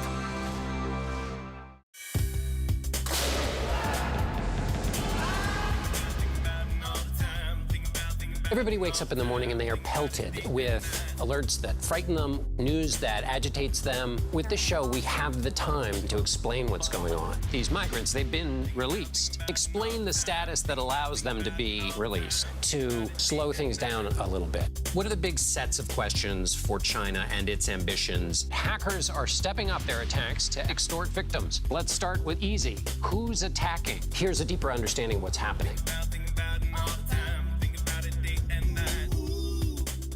Prime Time with John Dickerson. Stream on the free CBS News app. When you wake up in the morning, we want to be your go-to team. On our places, bright, shiny faces. I don't go to work in the morning. I go for coffee with my two good friends, and we talk about the world. Your morning routine just got better. CBS Mornings. Listening to how someone explains themselves is so key to understanding their perspective. He wants to build a wall again, but you don't think he'd actually do it. Mexico's president tells 60 Minutes about his border conversations with former President Trump and President Biden. You can try to resist, try to hide from my kiss, but you know that you. Welcome back. Several cities within the path of totality are helping couples tie the knot during the eclipse. Can you imagine? By holding mass weddings, hundreds of couples will start their married lives together as the heavens align in Russellville, Arkansas. And that's where CBS's Mark Strassman is there. And Mark, we can't imagine beginning our marriage in darkness, but any cold feet over there? That's very funny, Nora. That's very funny. We have an eclipse in the sky and love in the air here in Russellville. I counted 50 couples, 50 couples in a procession walking to the stage. You can see some of them behind me. And in about less than 5 minutes, they're going to take their vows, say their I do's, and then they're going to have a reception to remember. They'll have a total eclipse in about a half hour. As I look at the sky right now, putting on my fancy eclipse glasses, I'd say we have about 50% obscuring of the sun right now. But really, I'm talking to the couples, the husbands and wives to be all morning. Very excited to be here. They've come from at least a half dozen states or more, and they really, really want to have this wedding. But more than anything, I think they're really more excited about the reception, Nora. That's always one of the best parts. Yeah. Mark Strassman, thank you so much.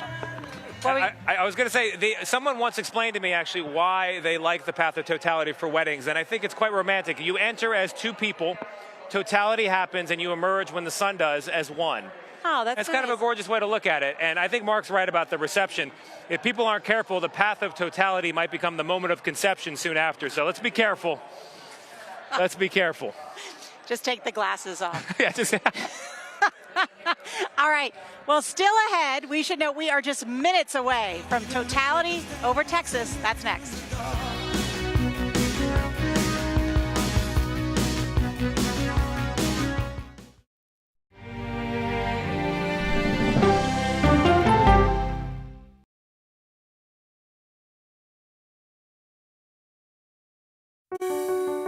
Washington is the seat of power. National security, foreign policy, global economics, every story comes through Washington in some way. We bring some of the most powerful voices in America to the table. We don't just ask the questions, you have to go deeper. We try to understand what's at the heart of the issue we're talking about, to then come forward with solutions. Face the Nation on CBS. The justices ruled that Harvard and the University of North Carolina violated the Constitution. In the aftermath of the Supreme Court decision to end affirmative action in college admissions, uncertainty sets in for some students of color. Affirmative action really gave us an equal opportunity. CBS Reports explores the historic decision and what it means for those chasing an opportunity to change their lives. I knew that college was the ticket to break this cycle. The end of affirmative action, now streaming on the free CBS News app.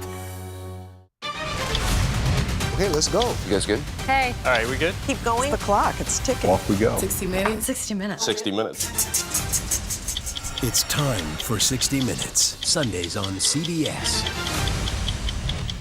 An original documentary from CBS Reports. AI is among the most world-changing technologies ever. Curing diseases, scientific breakthroughs, making lives better. They can help us with medical discoveries, scientific discoveries, doing better agriculture, having cures for things like Alzheimer's. It's also going to really transform the way we work. The uplifting potential of artificial intelligence is limitless. It gives you a friend, somebody to chat with 24/7 that is non-judgmental. He makes me feel loved and desired. And so are its downfalls. The problem with all this AI is that it's unpredictable and uncontrollable. The choices we make now will have lasting effects for decades, maybe even centuries. The ChatGPT revolution, now streaming on the free CBS News app. We are about to see American weapons in the hands of Mexican cartels. A gun pipeline to Mexico. We are arming the cartels. 100%, no doubt about it. Happening right under our noses. Who's doing something about this? Nobody. A CBS Reports exclusive. Most Americans have no idea that we are effectively arming the enemy next door. This is the story the American people need to know. Arming cartels, now streaming on the free CBS News app. America Decides, taking you inside American democracy. The most important stories on a day-to-day, hour-to-hour basis. You're going to hear a lot of reporting. It is clearly a pivotal moment. Gun control, the economy, education. Both sides of the political aisle fight it out for power. Bringing you the analysis that you need. Thoughtfully, with context. Be part of the conversation. On CBS News Streaming. Welcome to America Decides, Monday through Thursday at 5 p.m. Eastern. Don't miss true crime anytime you want, anywhere you go, with the 48 Hours podcast. Real crimes. Like a John Grisham novel come to life. Real lives. He pointed a gun to me and said, "This is the day you die." And he shot me. Real justice. There's some questions that have to be asked and need to be answered. I'm an innocent man, and I hope the whole world can see it now. Catch the latest episodes. Listen to 48 Hours on Apple Podcasts.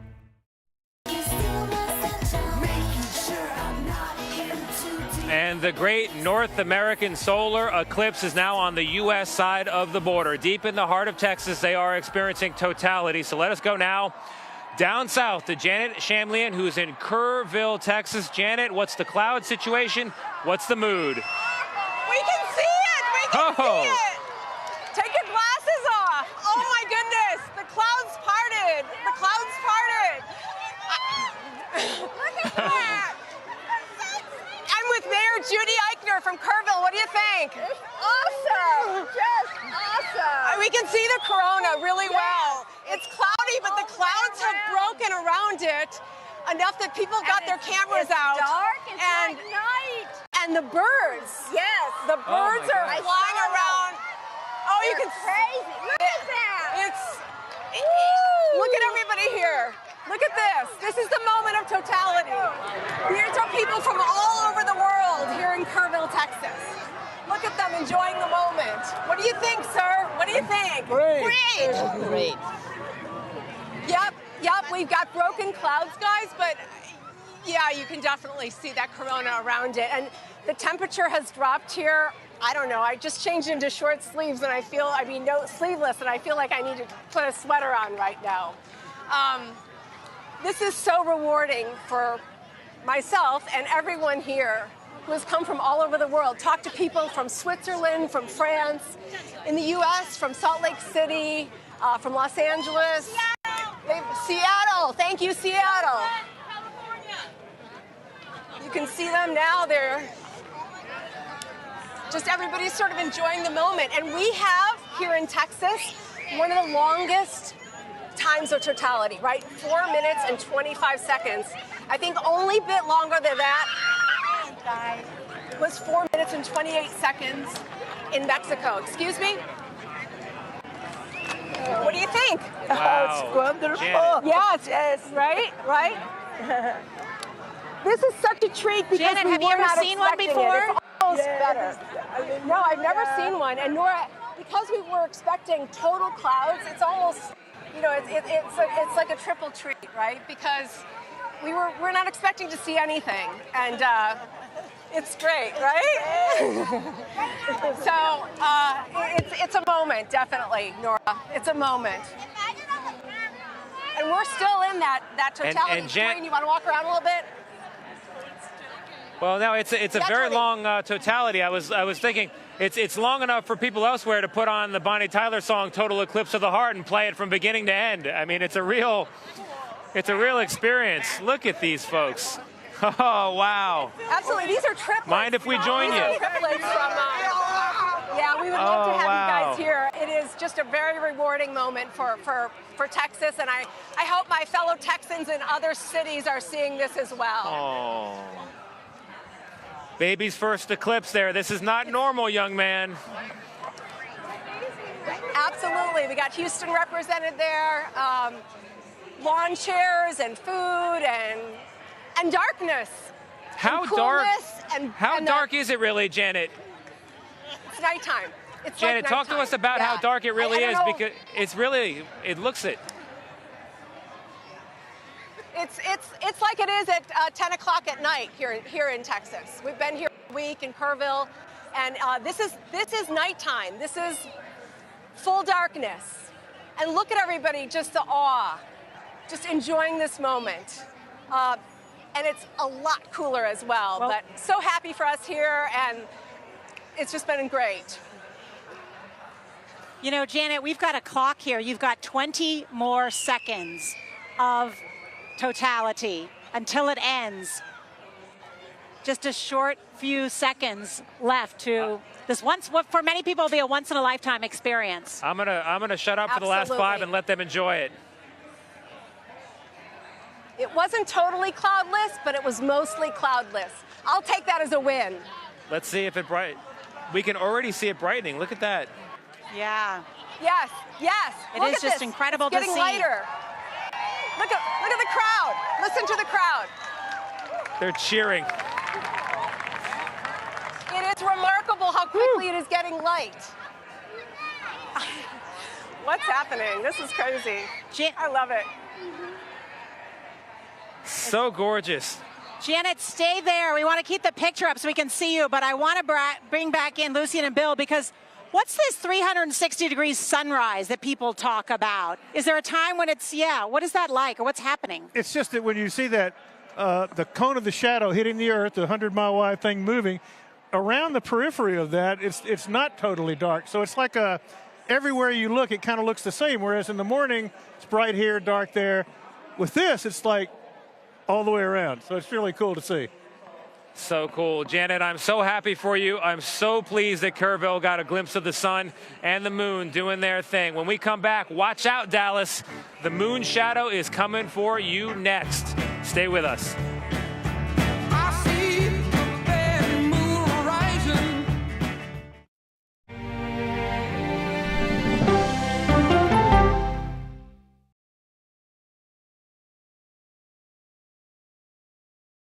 Okay, so let's just start at the beginning. Well, let me start with this. What is at stake here? What is the answer then? Do you know why? You want me to just keep going? Is that a good thing or a bad thing? Were there death threats? How is this possible? What's wrong with that argument? Are you saying they lied? Have you told the government that? Why won't you say the word crisis? You're not answering my question. This really Is that scary? Does that make sense? What do you mean? What does that mean in Did any of that make sense? What's your response? What happened? Why? It's time for the CBS News Original 60 Minutes, Sunday on CBS and streaming on Paramount Plus. There is no more room in our city. New York City is receiving record numbers of migrants. Today, we're going to have more than 500 adults and children come through that door. Tensions rise as shelters reach max capacity. We don't have to take care of them. CBS Reports goes inside a crisis cities and families are facing as they fight to survive. The United States still has that glimmer of hope for people to come here. Fighting for a future. Now streaming on the free CBS News app. America Decides, taking you inside American democracy. The most important stories on a day-to-day, hour-to-hour basis. You're going to hear a lot of reporting. It is clearly a pivotal moment. Gun control, the economy, education. Both sides of the political aisle fight it out for power. Bringing you the analysis that you need. Thoughtfully, with context. Be part of the conversation. On CBS News Streaming. Welcome to America Decides. When you wake up in the morning, we want to be your go-to team. Nate has one of the quickest minds I've ever seen. Tony has a way of making people feel comfortable. Gail has this unbelievable knack to ask the question that you're asking at home. I've been told I could talk to a tree, and that's pretty much true. CBS Mornings, weekdays at 7.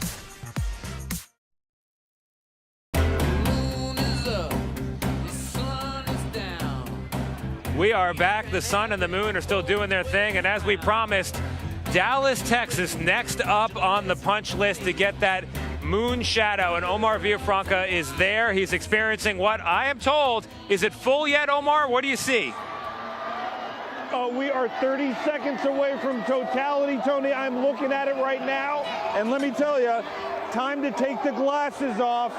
It is almost like it's night out here. These kids are getting the best science lesson they could ever get. I mean, when is the last time you saw kids this excited for science? This is what it's all about. So much to see here. Now we're starting to see a lot of darkness. It's almost like you're playing a night game here at the Cotton Bowl without the lights. Just take a look. I mean, we are 1:40 Central Time here. Amazing. Just listen to the kids. This is what it's about.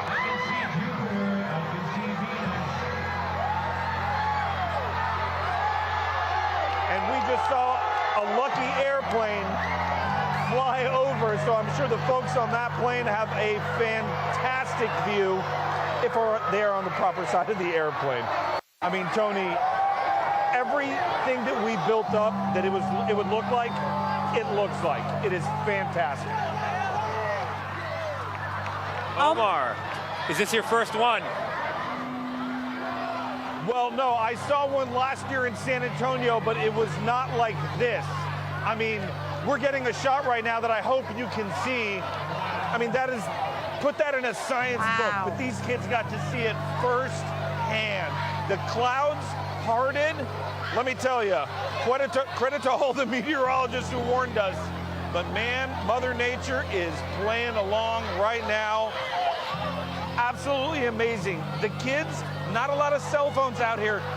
They're just taking it all in. And listen, I got an 8-year-old. This is what you hope every kid gets when they see this. Honestly, there's enough noise behind you. It sounds like the last day of school. Omar, did they close school in Dallas? No, but a lot of kids did make a special field trip day for this. And let me tell you, the ones who came out here unobstructed view, they got the best field trip in the history of ever. It is amazing to see. It is everything that we build it. nailed it. This is absolutely amazing. And these kids are going to see this, and hopefully it becomes a nugget, and they become a scientist. You hope. Teachers were telling me just one kid sparks something. And let me tell you, I'm a grown man, and this is impressive. There's an airplane flying over. Oh my gosh, we just took a picture. We're getting to look up. Well, and we're also seeing a live picture of downtown Dallas, which also isn't dark. It looks like nighttime there. And Omar, one of the best things is just hear the kids screaming in the background. Yeah, really, pandemonium. Wow, Yeah, they're excited. it's They've almost been like they just learned cloud math cover will be all day. discontinued for the rest of the semester. I hope they fall in love with astronomy and the cosmos, and they realize that math will teach them all about it. We're here with Lucien, our astronomer and educator. What do you think, seeing kids that young go this crazy? I mean, I think they just realized what math is for. Yeah, exactly.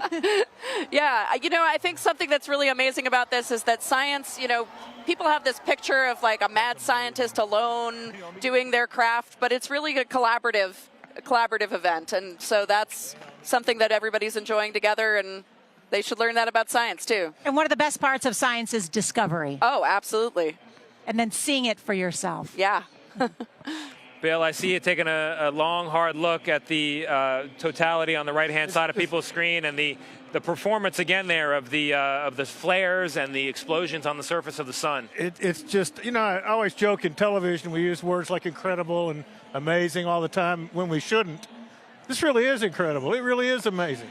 Well, maybe not incredible. It is amazing. It is wonderful, as in full of wonder. Awesome, yes, as in absolutely. truly full of. It brings awe to each of us, and that, I mean, in the non-cliched sense of the word, and that is rare. Totally. I feel like, Bill, you're starting to get a little emotional. It really does affect me that way. Yeah. And part of it is what Lucien said. It's seeing all those kids out there and all the people, everybody enjoying this in exactly the same way. Yeah. Everybody's being amazed by the very same thing. And that is kind of an emotional moment, I think. Yeah. It's a moment that brings us all together in some sense. Yeah, Tony and I have not seen one. It's been described as mystical, perhaps a spiritual moment. Absolutely. We here are just about 20 minutes away from that moment. But first, still ahead, couples who said I do for the eclipse, they experienced totality. We'll have their story next. Only darkness every day.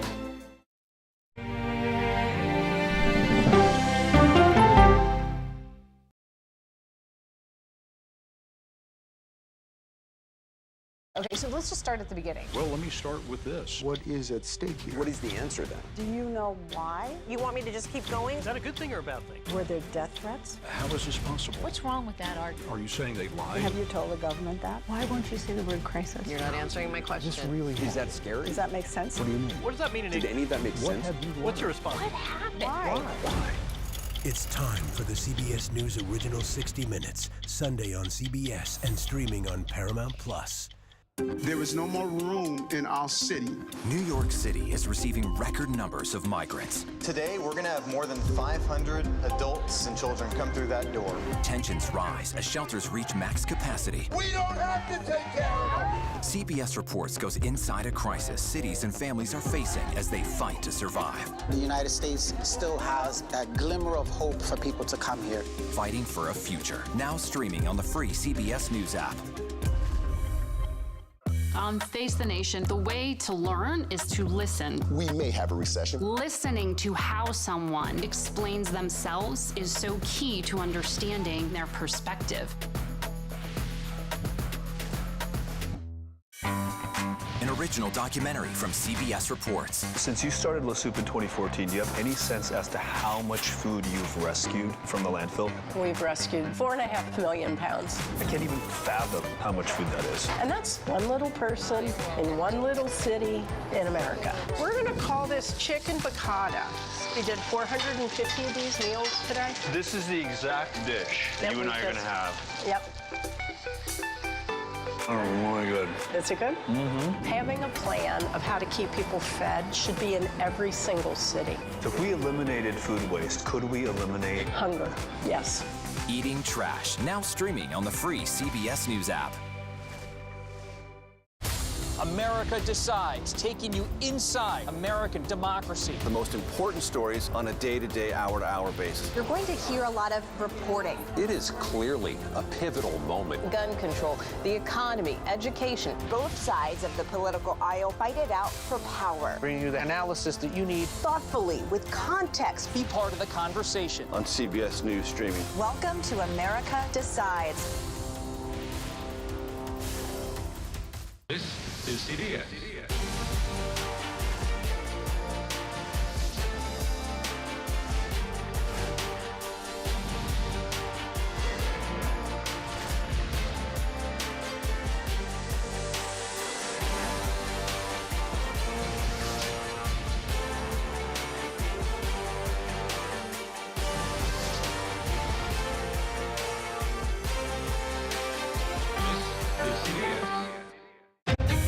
Mr. President, there's a lot to talk about. A lot to talk about. I'm Nora O'Donnell with the CBS Evening News.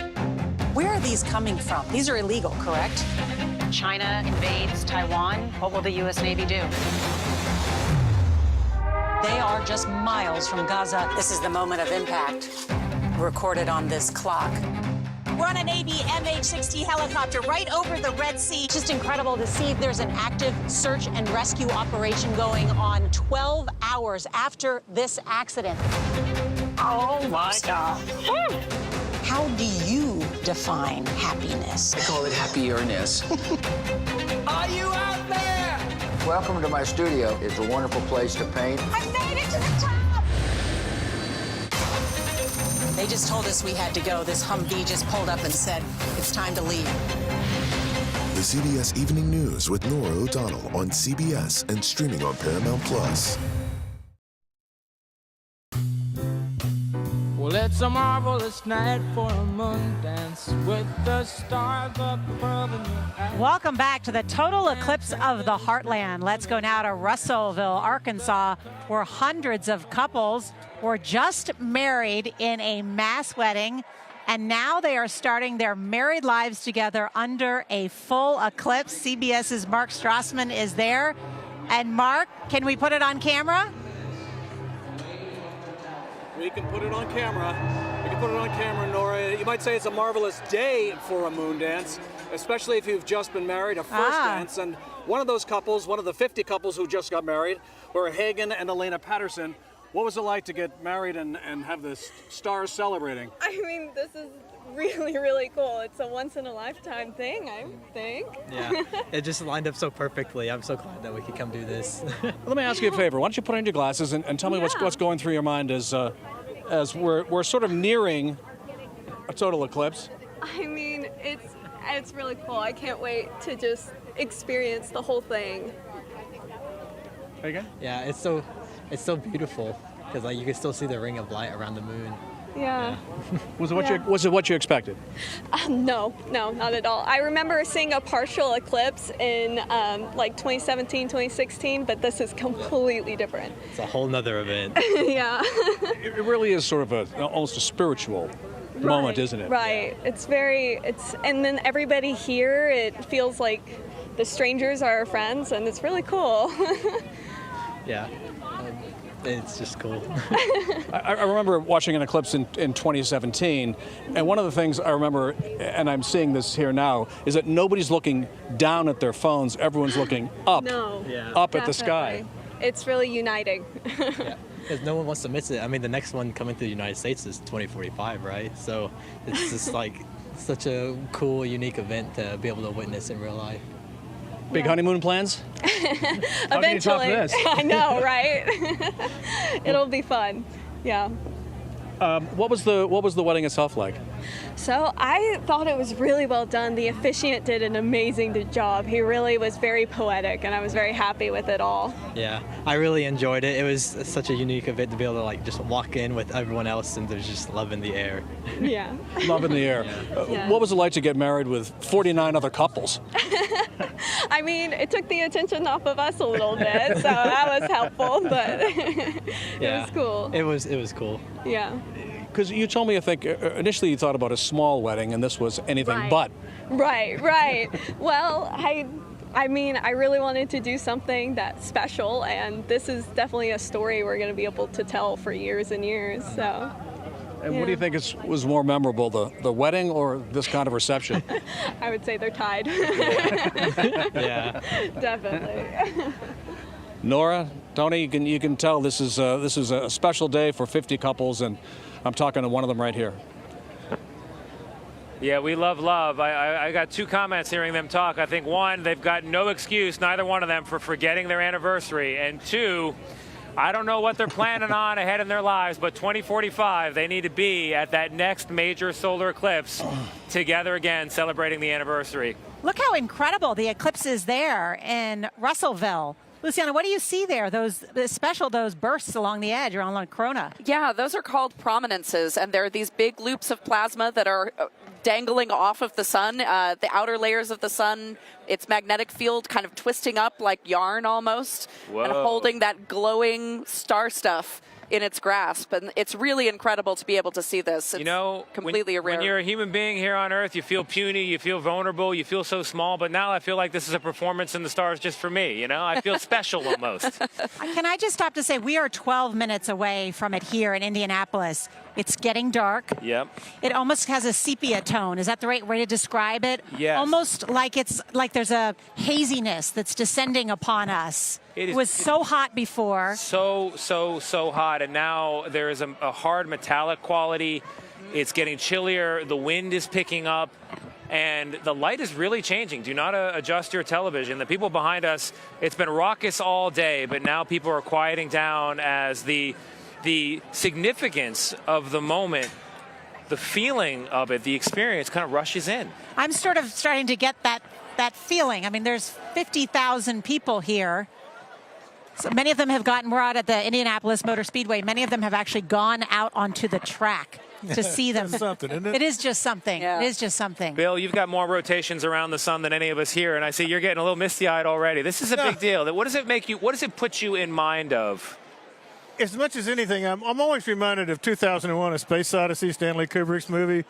It's the sheer majesty of the slow motion of these planetary bodies. You know, it kind of highlights, I don't say the insignificance of us, yeah, but it sort of does. It really puts you in the solar system in a way that you don't normally feel, and that's kind of magical. Lucy, and it makes me feel connected to every human being who's ever lived, because it's the very same sun, very same moon, very same Earth doing this dance, and now it's our turn to experience it. Absolutely. And, you know, not only does it connect us through deep time, but it also connects us here and now because of the fact that millions of years ago and millions of years in the future, the moon will not be at the right distance to completely block the sun like this. So this is really something that is a privilege for us to be able to observe, this cosmic coincidence that lets us have a total solar eclipse. Wow. Syzygy. What is that word? I heard it earlier. What is that word? Syzygy. Yes. Syzygy. Can you spell it? Oh, boy. That's why. Is it SD? Is it SYZ? It means perfect alignment, which is what we're witnessing. The perfect alignment. Yeah, yes, like that. Yeah, it really is just an incredible moment here. And the crowd behind us, there's a murmuring. But really the hush is almost church-like. There's a sense that we're under a vault that is, you mentioned spiritual, mystical for some people. I mean, there's descriptions of a solar eclipse that go back, according to NASA, to, they believe, 3000 BC, and then right through the Bible, and then through everything to now. And it's such a privilege. It really is. Because of science and math, we have this incredible clock right here that says we are 9 minutes away, am I right, from maximum totality. We have a totality tracker in front of us. Every city where there is going to be hitting this totality. And I'm kind of in awe. I don't want to go anywhere. I almost don't want to. I'm not going anywhere. Don't go anywhere. I'm not going anywhere. I mean, the little ginger cookie of the sun, when we look up, when we began, there was just that little nibble of it. And now it's a crescent moon, really. It's shaped like a great sickle. That's all that's left. We are getting very, very close indeed. You know, one of the most interesting things I learned in preparing for this is if you were to pull a lawn chair out, this chair right here, and sit and wait for a total solar eclipse to come to you, you'd have to wait about 375 years. That's how long, on average, it takes before a solar eclipse will come your way? Well, Marie Savander and Chief Meteorologist Albert Ramon, Savandra, from CBS Chicago, our partners there. They're in Carbondale, Illinois, where the eclipse was so nice in 2017, they're doing it twice. 7 years later, they're experiencing it again.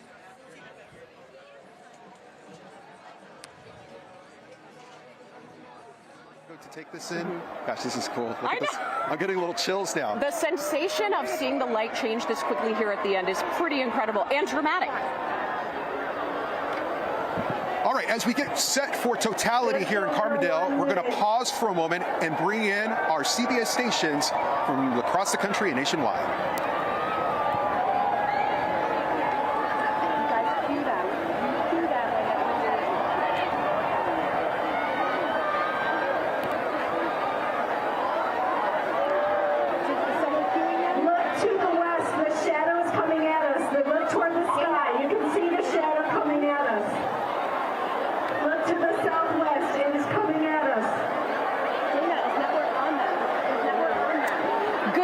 To our viewers now joining us from across the country.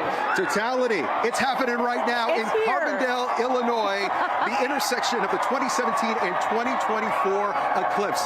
And you're looking live as we see the last bit of sunlight wrapping around the moon. Totality just seconds away. And as you look closely, Marie, we're going to see the sparkles, the Bailey beads, and the crowd is going wild.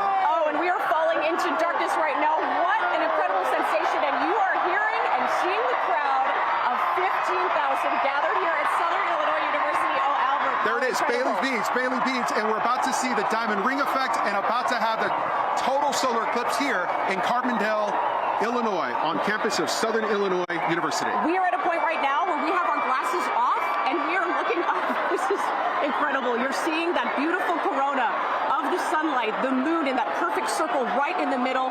What an incredible place to be. Carbondale, Illinois, perfectly in line with the sun, the moon, planet Earth here for the second time in 7 years. We are experiencing this incredible celestial phenomenon. And locals for Carbondale and also folks that are traveling from across the country to this spot because it is the crossroads of America for our total solar eclipse are thankful. They're excited. And you see them right now. They have their cameras out.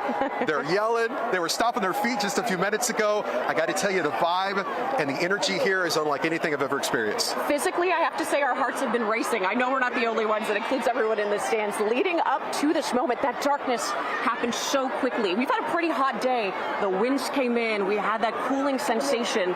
And now, while we're in a stadium with thousands of people, we know that scientists are working to study the different animals and other things happening in the natural world right now as we are in 4 minutes and 9 seconds of totality. You know, one thing also, Marie, that I've been thinking about is we are in a football stadium. We are in a place where, you know, during the fall and into parts of the winter, it's us versus them. There's always, we want to get them. But today we are Americans, we are humans, we are taking in this experience that is unlike anything I've ever seen. What you're looking at is the total solar eclipse, the outer layer of the sun, the corona. And as we've been talking to experts all day, it is a very active sun. So you see the flares, you see the kind of little streamers coming off the sun. It almost looks like it's not real. I know it does. It's an out-of-body experience for sure. What else makes Carbondale so special specifically in this year is in 2017, it had the longest time of totality, well into 2 minutes, which made it really special. That was the longest point for the entire path of totality. This year, it's not quite the longest, but it's still almost double that time, that 4 minutes and 9 seconds. So we're really getting to luxuriate in this experience of looking up at the total solar eclipse. In this community, for sure, lucky, thankful that they're able to get 2 in 7 years. We will not have, though, another total solar eclipse in Southern Illinois, here in Carbondale, for at least 300 years. Our friends watching Chicago, they have to wait until the year 2099. Of course, as you've been hearing all day, there's a couple coming as we head towards 2044, 2045, but it's nothing like this because it's not just the intersection of it going from Texas all the way to Maine, but it's also during a period where the sun is so active. So we are seeing things as humans, as spectators that no one's really ever seen before, but also the scientists taking taking advantage to study it. Albert, you're the meteorologist, but I can't help but notice we had some real gusty winds as we led up to totality. Now we've got a slight breeze, but it seems calmer. It's calmer. It's also cooler. About an hour ago, when it was full sunshine, we were in the low 80s. We're now in the low 70s. So, yeah, it feels cool, and everyone is enjoying it. You just see folks with their phones out. They want to capture this moment, something that they want to have in their pocket, want to have on their computer for years and decades to come. Oh my gosh, and I'm glad I'm sharing it with you. This is an incredible experience. Likewise. The folks here at Southern Illinois University in Carbondale, it's a small community, around 25,000, so welcoming and so excited for the restaurants and the diners that we went to, just on fire, excited about what we're seeing right now. It's true. And talk about that excitement. I'm starting to see that light at the horizon get a little bit brighter as we near the end of our totality here in Carbondale. So our eclipse coverage will continue, but some of our CBS stations will be leaving us as totality moves north. And welcome back to this front row seat to Majesty. There are more than 50,000 people here. And look, you could hear a pin drop. Oh my gosh, you really could. It's amazing. We're with the Messerschmitt family. And how many eclipses have you seen? This is my fourth, his fifth, his sixth. And for the three of us, but I don't want to take off my glasses because what are we going to see? It hasn't come. What am I going to see before the total eclipse? The diamond ring is the final piece of light that will shine through, and it almost looks like an engagement ring on the side. What is that, Doctor? A diamond ring. What is it? It's the light coming through the craters of the moon. Yes, the moon has these amazing mountains that we see on the edge, and you'll see either the diamond ring or Bailey's beads, which are a series of bright rings or bright dots along the edge. Nice, wow. 50,000 people. Rare chance to see the mountains on the moon. This is so different from 2017, right? Because it's going to last longer. Yes. The corona is going to be brighter, right? Yes, yeah. The sun is more active now, so we'll get a bigger show. Oh, listen to that. Woo! We're getting close. This is guys. Oh, I've never been in a place where everyone's just looking up at the sky. It's Team Sun and Team Moon. We're all together. Yep. You were saying this is the moment that people need. Yes. How so? Bring us all together. Be in awe of the beauty of the earth and the beauty of the world and the majesty. It is of the universe. Here we go. I mean, this is Here it. we go. We're almost there. The light around. You can do it, Moon. All right, let's go. Let's go. The light around us. Yeah. How long will we see the diamond ring part? That Just fade? briefly. A flash. But we'll see a second one at the end. When the shadow passes over, it'll be on the bottom. Spooky. It's coming. Oh, it's dark outside. Yeah, it's really dark. We've now descended into darkness. It's real dark. Take a quick look outside. I am getting a chill right now. The wind is starting to blow. There's Venus. There's Venus over there. Here we go. Where's Venus? We've been waiting for it. I love the music. You'll know it, Nora, when you see it. Oh, wow. Here we go. Here we go. Oh, the crowd is so excited. Can you hear everyone cheering? Oh, we're getting closer. Wow. Oh my God. Oh my. Woo! Woo! There it goes. Woo! Yes. Oh! Look at this. There it is. There it is. Oh!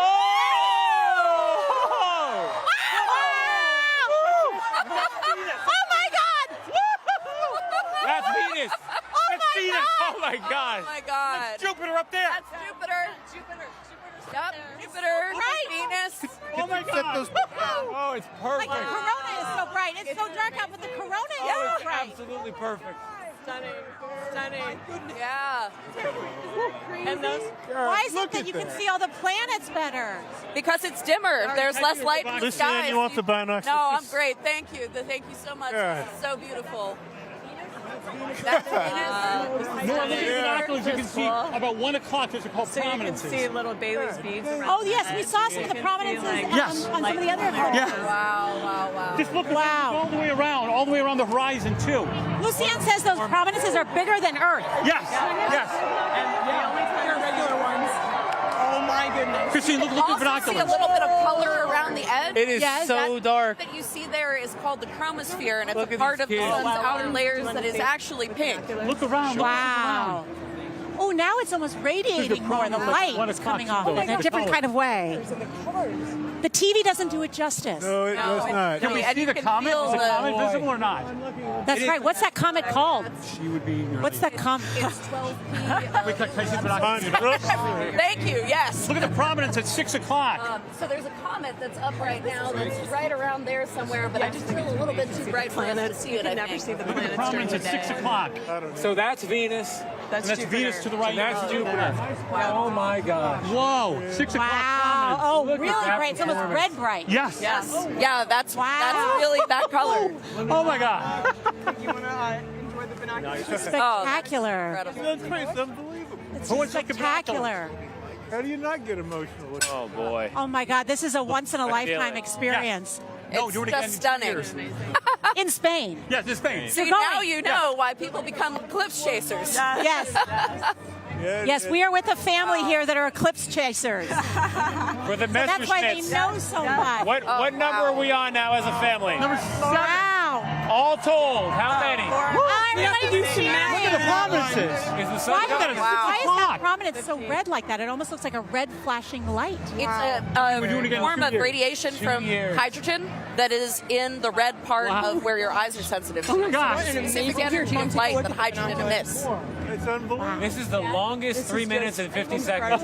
Will it ever come back? It feels, Lucian, are we sure? It feels almost 20 degrees cooler. But maybe Yeah, it's because the sun is no, out. it's incredibly cool. And the wind is almost It's so stopped. still. You can see it getting light on Yes. the western horizon. Yeah. Thank you. Do you My see the dawn all around us? Oh my goodness. Oh my God. And I don't hear any birds or anything. I think we're They all went to in sleep. a valley. Yeah. Yeah. Speedway scared him away. I like the music. I can't believe this is real. God, there's just unbelievable. What's incredible, Oh, I'm sorry. well, it's just so incredible that it's so dark and it's 3 o'clock in the afternoon. Yeah. Yeah. It's like It feels like it's the middle of the night. ruby red. Wasn't expecting that naked No, eye. it's incredible. What do you guys see? What do you see, Looking at Bill? just how brilliant and red that one Yeah. prominence is at Yeah. 6 o'clock, it is Yeah, just check it out. incredible. Check Yeah. that out. Oh, that's the second red wow. one. There's a second red prominence. Yeah. Uh-oh. Diamond ring. Uh-oh. Diamond ring. Diamond Oh, ring. oh, oh. Here it Okay, comes, here here we it comes, go. here it comes. Oh my gosh! Look away. Whoa! Wow! She came back. What does that mean when I it love comes it. back? It's That's back. the end of totality. That That's is the the end. That's the end. It's gone. Goodbye. Total solar eclipse for North America for 20 years. I hope you loved it. You did it. That is the coolest thing I've ever seen.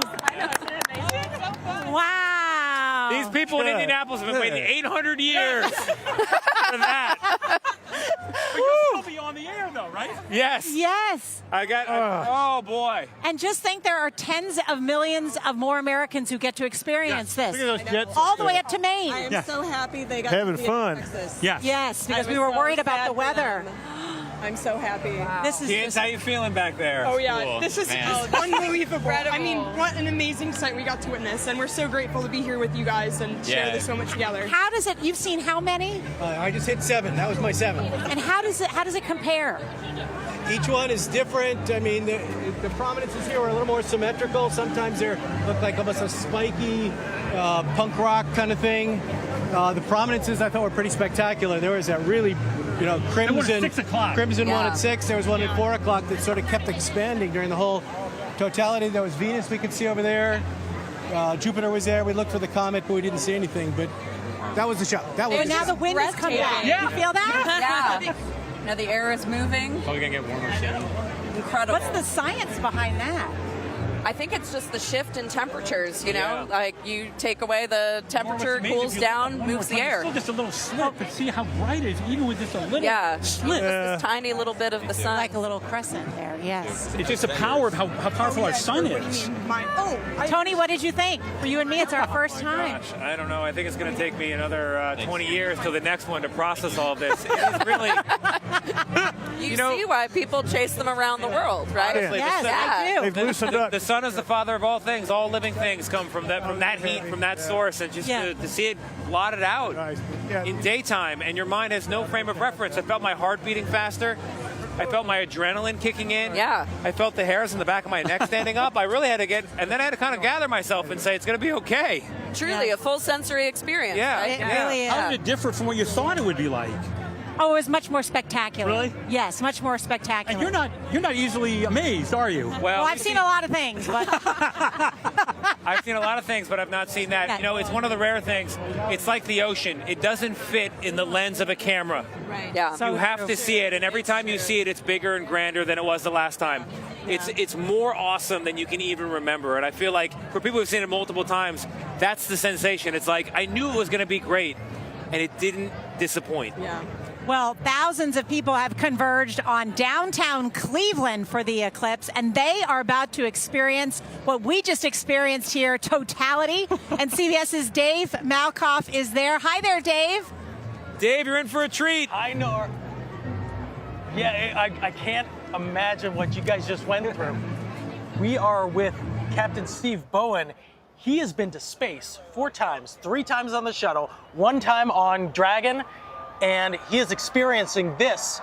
Here it comes. Here it comes. Steve, tell me what you're seeing right now. It's shrinking, and we are almost there. It's getting smaller and smaller. It's This just is a little incredible. tiny sliver. There it is. You're starting to see the little glimpse. And there we are. This is the very edge of it. This is We're it. seeing the There you sparkles go. You actually see over the edge. There it is. Of the sun. Look at the ring. Look at the ring. There you go. Wow. Captain Bowen, Incredible. that's incredible. Isn't that amazing? Unbelievable. Look at that.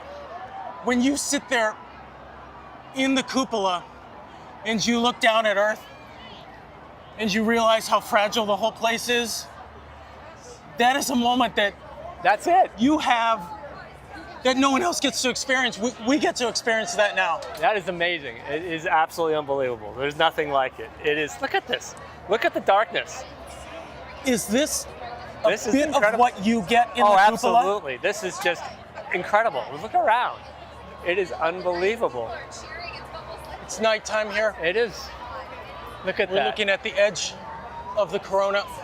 These prominences that are coming off, you almost have to worry about the solar space wind weather. That is is coming space weather. towards you Yeah. because you're unprotected. Right. So except what for you're the- seeing there is it's obviously going out from the sides of the sun, but there's, the sun's a sphere, so it can come towards you as well. But it gives everybody a sense of what you're seeing. And if you look, you see that lower corner there, there's obviously an ejection that's pretty brighter than everywhere else. Yeah. And that's what space weather is when the sun ejects mass and energy from the sun itself. And that's what that little bright spot is. Isn't that incredible? That's And amazing. the one thing that can protect you is a bubble of water sometimes around. Yeah, bubble water and the Earth's magnetic field is the biggest thing. But when you're in space. Yeah, we have the Earth's magnetic field where the space station is. We're only 240 miles high. But when we go to the moon, we'll be moving outside that area of protection. And that's something really important that we have to take into account as we go further and explore deeper into space. But that's incredible. Look at that. It is absolutely amazing. These prominences that are coming off of here, they look like wispy edges, but those are way bigger than the Earth is. Oh my goodness, yeah. the sun is gigantic. That's something to keep in mind. And there's a lot of good NASA websites that will explain the sun's science, Helios, and they actually have space weather predictions. So we can see this. It doesn't get here. It doesn't travel at the speed of light. What we're seeing, that happened 8 minutes. 8 minutes ago. That's eight minutes away. Right. So that's with the sun. Obviously, the moon is not that far away. Yeah. But that's traveling at the speed of light. The actual energy is traveling a little bit slower, so we can actually forecast what that impact is going to be on Earth. The moon is not a pool cue. It's not. It's actually got bumps on it. It does. So when the sunlight goes around it, we're going to actually see what? Well, so we'll see little tiny, as it comes back out, you'll see the little prominences, like sort of a bubble. Well, we got to head back, but thank you so much for joining us. Steve Bowen, we're going back to you.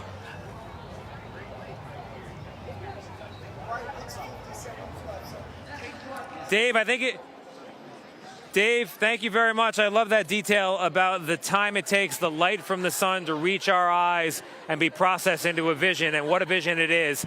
I want to go now to Christine Johnson from our CBS New York station. She's covering the eclipse from another site of totality, Niagara Falls. It's what it's known for on most days, but today it's going to be different. Christine? We do see some breaks in the clouds, and the sun and the moon have been teasing us sporadically throughout this past hour. We have been able to see some of the eclipse, some of the moon blocking the sun at first contact, but right now, unfortunately, as we approach totality, it is very cloudy and we do not see the sun, but you know what? Still, you can still feel the air getting colder. Oh my goodness, it just got really, really dark here. Everyone is holding up their phones. Everyone is, you can hear the crowd. They're cheering. So it's like night, it's like dawn right now. What a strange feeling this is. And the crowd is reacting. This is such a magical moment. You feel it in every sense, in every cell of your body, because it's like somebody turned the lights out. Let me bring in this family that we have here from Atlanta, Georgia. They traveled here all the way from Atlanta, Georgia, and this is actually Audrey's second eclipse. Audrey Seconal. Oh my gosh, you just experienced, we're in totality right now. Tell me what it's like to experience this with your kids. It's kind of overwhelming. We're with all the cloud cover, we don't really get to see what I had seen in 2017, which was this burning white ring in the sky, but it's still like, you can feel the awesomeness of nature. We can feel it, right? We can't see it, but we can feel it. You can feel it. What does it feel like to you? Just feel like the connection of the whole universe, sort of. And look behind us, Audrey. I mean, you just can feel see so... the lights, you can see the breaks in the clouds, and the colors. Girls, what do you think of these colors in the sky? They're just so magical. Right? I mean, we're in the dark suddenly. How did that happen? I don't know. I don't know either, but isn't it a great feeling? Yes. So, Dad, tell us, you guys traveled all the way up here. You weren't able to experience the first eclipse with your wife, but here you are today with your girls. Correct. This is bone chilling. Like the feeling of like out of nowhere, it goes completely dark like this. It's amazing. And now you can see a little bit of a sliver of the sun, right? Oh my goodness! Look at that! Oh my gosh! You can see the rays. We can see the rays. You can look up. You don't need the glasses. Just look This up. is amazing. Can we just turn off the lights, guys? Because I think it's blocking some of our view, but we can see the corona. There was a little tiny bit of a corona. Right? We got to see at least a second of it, and that was so worth it, wasn't it? Yes! Girls, the birds are all flying back to their Oh nests. my goodness, and the birds. They're so confused. The birds are flying every single direction you can think of right now. We can see them in the sky. The clouds and the mist from the Niagara Falls are they're a little pinkish, like a yellow pinkish right now. Where we were told that was going to happen, because normally you could see on a sunny day, you could see a rainbow. And another break here, guys. I'm going to let you listen to the crowd react here. Oh, there it is! Oh my God! Look at it! Oh my God! Can you see it? Oh my God! Isn't that amazing? I cannot believe we're seeing this right now. It has been cloud cover all day. How lucky are we? It is a miracle. It's incredible. No way. It's like this. I cannot tell you. The timing of this is absolutely amazing. Look at this. Do you see the corona? Yes! See the sparkling lights? It's so cool. Isn't that cool? The cloud cover almost makes it even more magical. Yeah, because when it shows up, like, wow. I have like goosebumps. I can't describe what I'm feeling right now, but this is so intense. And there it is. We're coming. coming out of the eclipse, and we're gonna look at this. Wow. Oh my God, the light's coming back. This is just, Wow. I'm just speechless.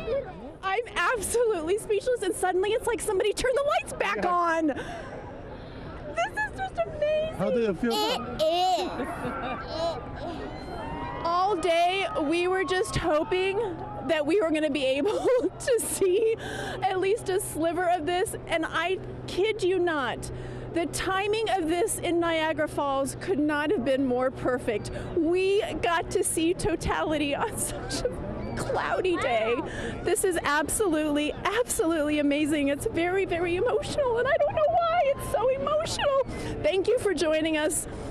As we set for totality here, we're going to be going to pause for a moment, and we're going to bring you and take you to the other cities. This is all happening. I'm sorry. I'm at a loss for words and completely emotional here. But our CBS stations will be leaving us now as the path of totality moves on. Christine, the joy that you have just experienced kind of made me emotional a second time around. Yeah, that was perfect. And I'm so happy that you got that moment of totality there. The clouds parted. We've been so lucky all across the country to this point with the weather cooperating and getting just a really beautiful view. I want to bring back in Bill and Lucienne, and I just got emotional a second time experiencing it again through Christine Johnson, what everybody in Buffalo, just that amazement and wonder of getting to see something that they didn't think they were going to be able to see. Yeah, same for me as well. It was the same for me in Carbondale. We had parting clouds, and we got to see some of it. Nothing like that. This was just spectacular. There's no other word for it. It's just amazing. That is exactly it. You know, for days I've been asking people what it's like. Now I've seen it, and I ask myself, I can't even describe it. But I know someone who might have a shot at it, and that is a very special guest, our next guest. That is actor William Shatner. Of course, best known for his iconic role as Captain Kirk in Star Trek. In 2021, Shatner went to space aboard a Blue Origin capsule. He's watching the eclipse today in Bloomington, Indiana. And Mr. Shatner, what a delight it is to speak with you. Tell us what you saw and experienced today. Well, there were a large group of miracles that happened, and you can only ascribe it to miracles. It rained. I'm in Bloomington, Indiana, and it rained here this morning. The forecast is rain tonight. Perfectly blue skies, crystal clear, not even the high cirrus clouds. And wearing the dark glasses, I watched the sun being obliterated by the moon until it was just a rim, a engagement ring of the universe happened in front of my eyes. It's overwhelming. It brings to mind the whole world looking up into space and wishing over that ring of fire for goodness and success to our world, both the individual people and the fact that we will care for our world even more assiduously than we have been in the past. Yeah, you know, there's at least one record, Mr. Shatner, in recorded history of warring armies laying down their arms when an eclipse appeared overhead. And there is some hope that by all of us here, by the tens and the millions, watching that same sun and moon rendezvous in this particular way, we might be reminded that we are all one people on one planet. What was the experience around you as you took in this wonder, and how does it compare to the many other wonders you've had in your life, like going into orbit on that Blue Origin rocket? Everything's, if you have the right bent of mind, everything's a wonder. Everything is awesome. Just living is awesome. To see that ring and to hear the I'm at university. I'm at Indiana University with a lot of screaming school people, and they're all excitable. The hush when that sun was shadowed by the moon, that hush over this tens of thousands of students was enormous. It's the kind of performance that you wish you could give and have that effect over an audience of that size. It was magical moment in time. It's something I will never forget. It becomes part of the mystery of the universe. Things are happening out there that we know very little about. We see through the Webb telescope the miracle of nature. This was a miracle of nature nearby. Mr. Shatner, thank you very much. That does put it into the proper context. To everybody who can hear my voice, I hope you saw that eclipse today, or at least part of it, because it was a beauty, and we have a long time to wait until the next one. In fact, the next total eclipse to touch a small part of the U.S. will not be until 2044 and 2045 for a widespread one. It's going to be some time. That does it for us, for all of us at CBS News. Thank you for watching, and our coverage will continue on CBS News Streaming and your local news. Soak it in. We'll bring you the CBS Evening News live from Indianapolis, Nora. Isn't that right? That's right. The CBS Evening News tonight.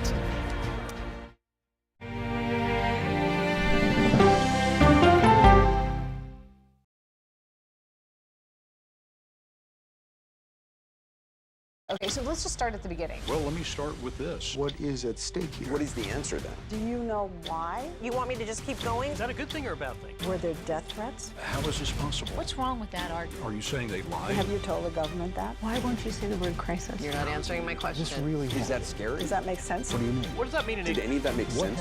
What's your response? What happened? Why? It's time for the CBS News Original 60 Minutes, Sunday on CBS and streaming on Paramount Plus.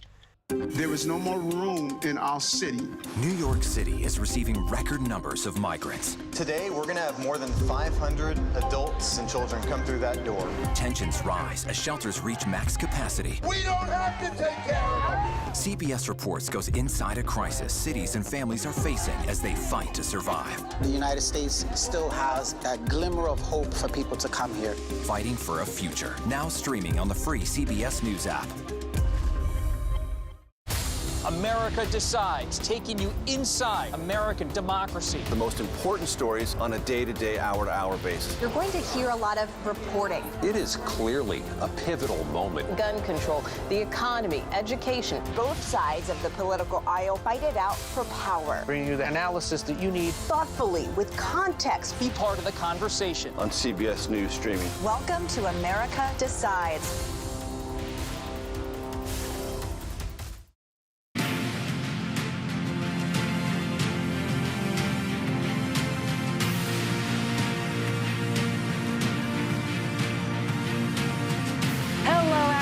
Welcome back to Studio 57 after what has been an incredible 90 minutes across the country. 90% of the United States saw at least a partial eclipse of the sun. 31 million Americans were lucky enough to see a total eclipse. The Earth, sun, and moon are all aligned in such a way that the moon is completely blocking the sun. That's what happens. Let's head over to Cleveland, where CBS national correspondent Dave Malkoff has been witnessing, I understand witnessing the eclipse. Tell me, what have you seen? Yeah. What was it like? Did you get what you expected? Was it beyond?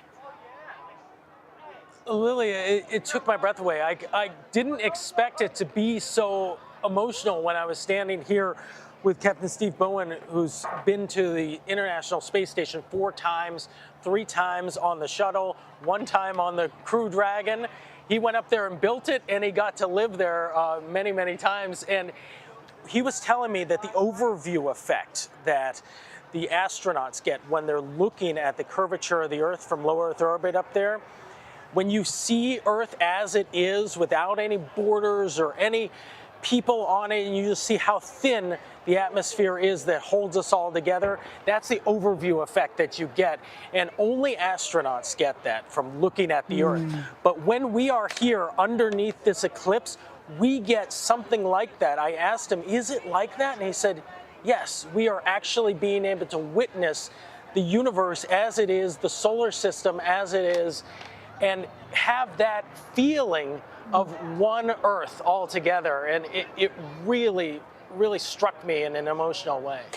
You know, Dave, I remember the 2017 eclipse. I don't know that there was as much excitement as there is now. How is the experience different for you this time around? This time around, I am here on land. Last time I was on a ship after it popped off the coast of South Carolina. We chased it in a cruise ship with a meteorologist on board steering the pilot of the ship and telling the captain where to go. But we actually stood here, not just on the deck of a ship, but with maybe 30,000 of my fellow Ohioans here. I grew up in this city, and I actually went to elementary school just about 9 miles from here. I went to what is now called the Glenn Visitor Center, and that was over at the airport. Now they've moved the Glenn Visitor Center here, and they've expanded it this weekend with all of these tents that you see behind me, all sorts of experiments that kids can do. And my kids were they're in Carbondale, and they experienced totality over there. I'm telling you, Lily, when she called me, when my 12-year-old girl called me and told me how it made her feel, that's the point when I broke, when I could know that I'm experiencing this under one moon, under one sun thing with my kids. It was really, really nice. You know, somebody was asking me on social media, why is it that we keep hearing that, you know, this is going to be once in a lifetime or not for another 40 or 80 years. And then a couple of years later, there's another eclipse. And I think it has to do with where you are. Have you encountered a little bit of that curiosity among people around you? Yeah, there are people who are eclipse chasers who have seen several of them, and you can tell who the eclipse chasers are because they have special shirts, and it has the Simon and Garfunkel lyrics on it. It says, "Hello, darkness, my old friend." Yeah. And you can tell that they have been going from eclipse to eclipse and spending their own money, getting on planes, getting expensive hotel rooms, and trying to experience this over and over again. When I was talking to Captain Bowen here, who has seen it once before, he was saying you miss things on the first eclipse that you really wish that you can see it on the next one. He brought his wife here, and she was experiencing it with him as well. She was in tears. There's something just very spiritual and very connective between all of us as a human species when you see how the sun and the moon interact, and how lucky we are to be right here and right now. If we were here 1,000,000 years ago, the moon would be too close. We wouldn't get that. If we were here 1,000,000 years after this, the moon would be too far away, and we would never be able to see the corona by looking into it with your own eyes. So it's a limited time offer. We're only here for right now, and we're here together with our friends. That's really, really nice. There sure is an inexplicable vulnerability that is felt across when you're experiencing it. Dave, thank you so much. And our Lana Zach is in Indianapolis with more eclipse coverage. Lana, I know you've been waiting for a long time. How are you feeling now? I'm overwhelmed, Lilia, and hearing Dave talking about people who chase eclipses, I can understand why. I'm ready to become one of those people, and I feel like I should take everyone I love, you included, with me to the next full solar eclipse, because there isn't anything else like it. Unfortunately, it's going to be at least 20 years before that happens again in the United States. So I think you and I need to make plans to go to Spain the next time that they're right.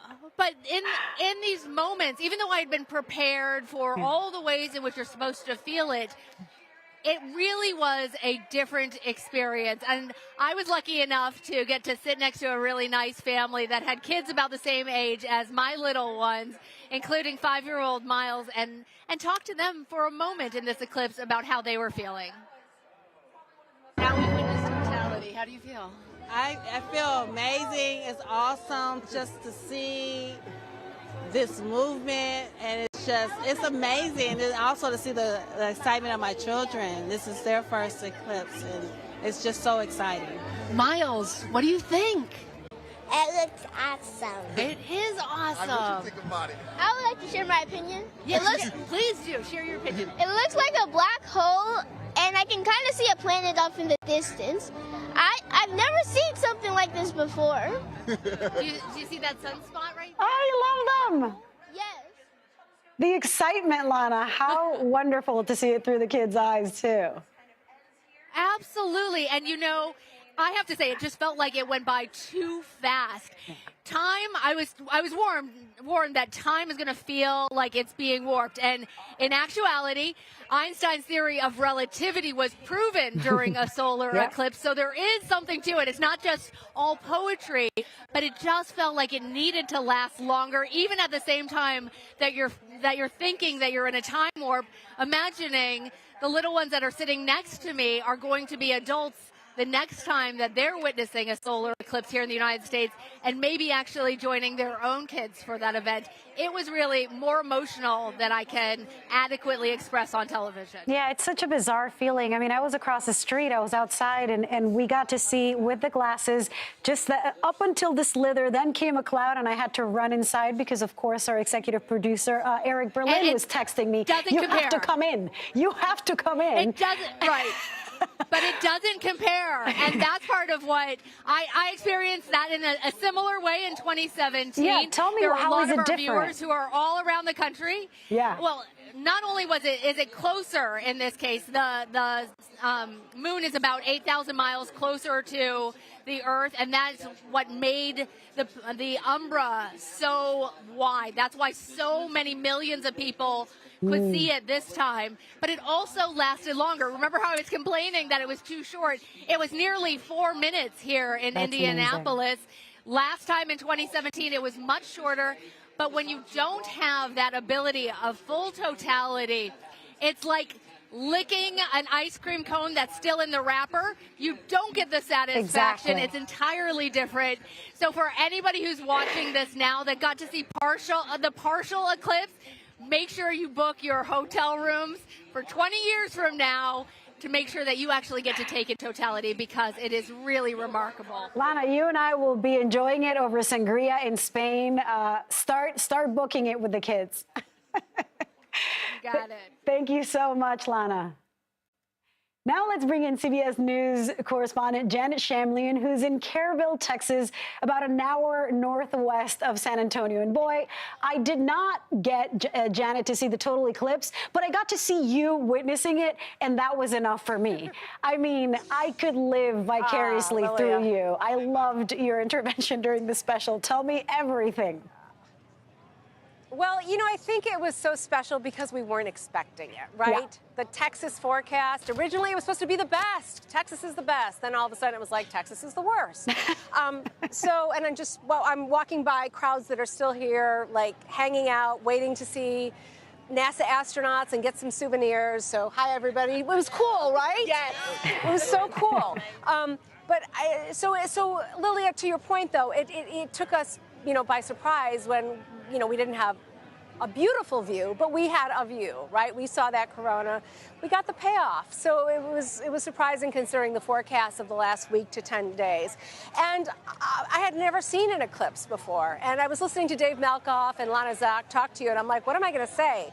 Because I had that same reaction as they did, that you just don't know what it's going to be like, and it's like it's just a really special moment. And a woman I was talking to said, you know what? It's like you're connected to everybody else here who watched it with you. And I sort of felt that way, Lilia.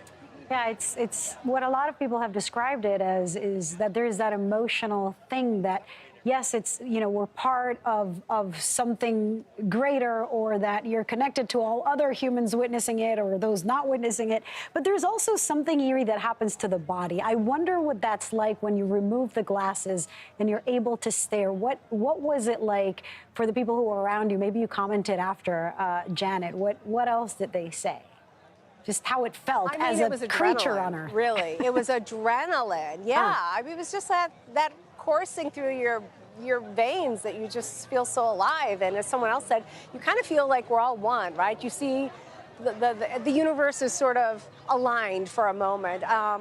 For me, it was just awe. Looking up, I know this didn't happen in all cities, but people here, the birds were kind of swirling around, like they were shocked it was nighttime all of a sudden, trying to figure out what to do about it. But yeah, we saw that. That was really tremendous. And it cooled down significantly. I just changed into a sleeveless, and I felt like I needed like a sweatshirt for a period of time. But it was just a very unique and wonderful experience. And I just have to say, for all the terrible news that we cover, and Lilia, I know you find yourself at these events as often as I do, boy, is it joyful to do something like this. Yeah, to come to work smiling and laughing and talking about something positive.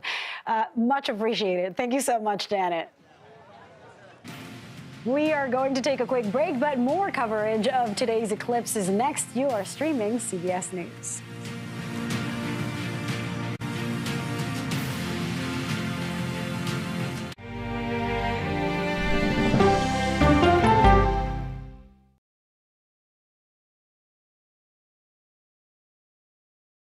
Mr. President, there's a lot to talk about. A lot to talk about. Does this carrier strike group stand ready? It's just incredible to see there's an active search and rescue operation going on 12 hours after this accident. The CBS Evening News with Nora O'Donnell. I had progressively fallen deeper into the world of online sports betting. The risk is the rush. What do you think is driving the spike in popularity? I think it's legality. If it's legal, I'm going to use it. There are ways to bet when you are 18. We've created an epidemic of child gambling. You can't walk into a male dormitory in a college campus without sports betting happening. It's America's most neglected problem. I used sports betting as a way to escape, when in reality, I'm choosing self-destruction. Whatever I had left, it was gone. The purpose of the industry is to get you to play to extinction. And that means until all your money is gone.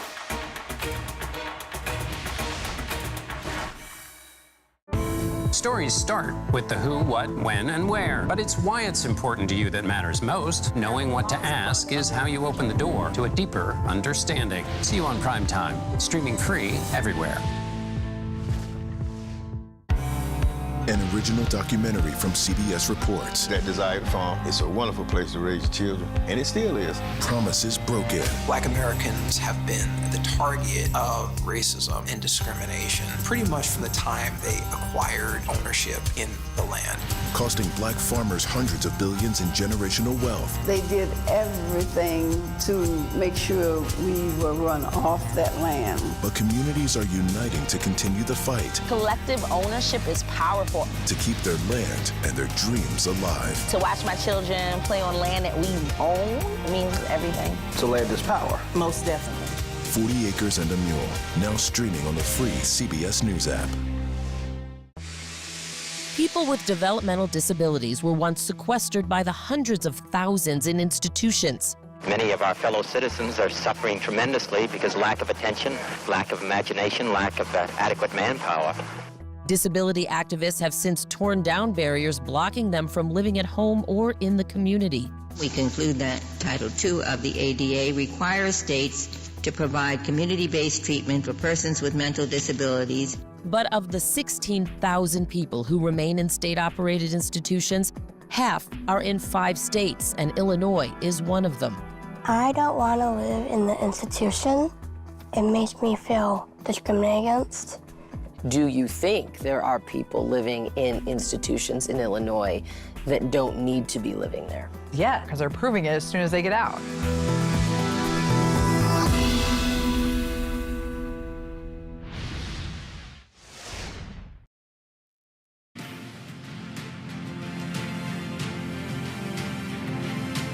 A total solar eclipse has been crossing North America.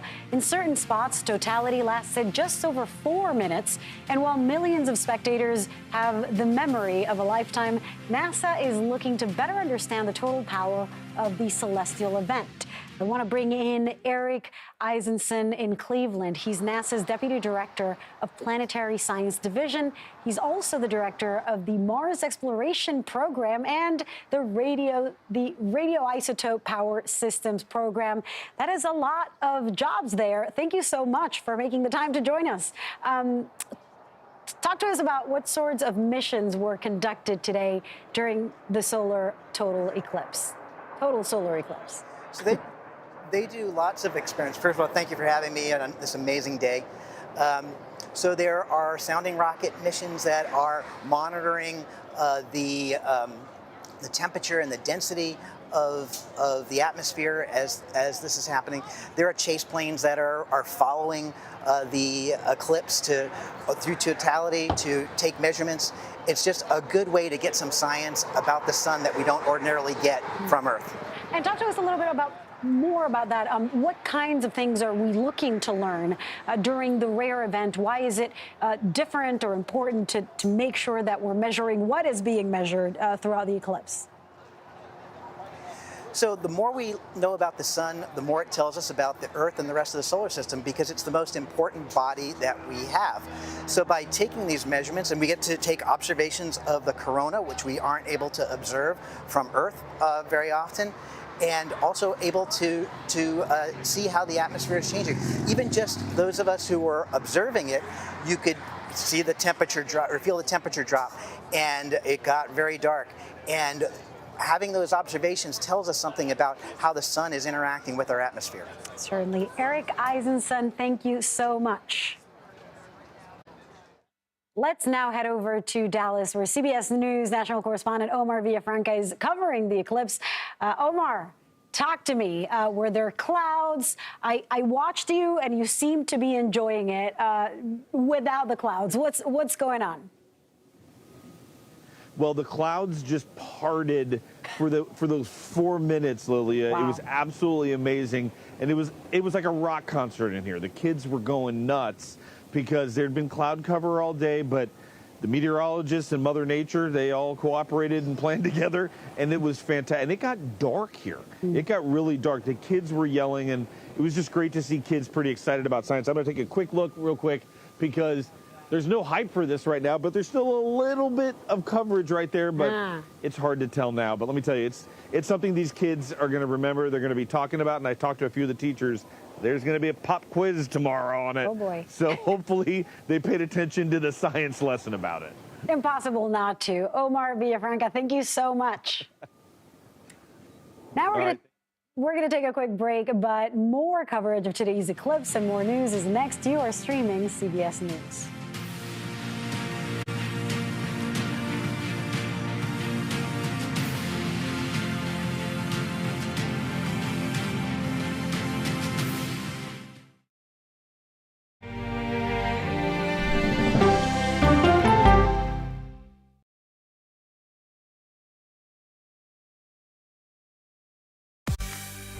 On our places, bright shiny faces. When you wake up in the morning, we want to be your go-to team. Nate has one of the quickest minds I've ever seen. Tony has a way of making people feel comfortable. Gail has this unbelievable knack to ask the question that you're asking at home. I've been told I could talk to a tree, and that's pretty much true. I don't go to work in the morning. I go for coffee with my two good friends, and we talk about the world. Your morning routine just got better. CBS Mornings, weekdays at 7. It didn't seem like anything could happen, because nothing ever happens in East Palestine, but it did. Authorities released toxic fumes from 5 derailed train cars. Resident, please evacuate. Acute bronchitis due to chemical fumes. Did you ever have these problems before the derailment? No, ma'am. This neighborhood's not safe no more. We can assure the community that there's not vinyl chloride entering their communities. Then why are there so many people feeling these various symptoms of bloody noses or difficulty breathing, bronchitis? That's a hard question to answer. We're talking about one of the most blatant releases of a mixture of some of the most toxic chemicals that we've seen in America. I feel like now I have a duty to warn other communities. If my daughter has to watch me die of cancer, at least it saves someone else.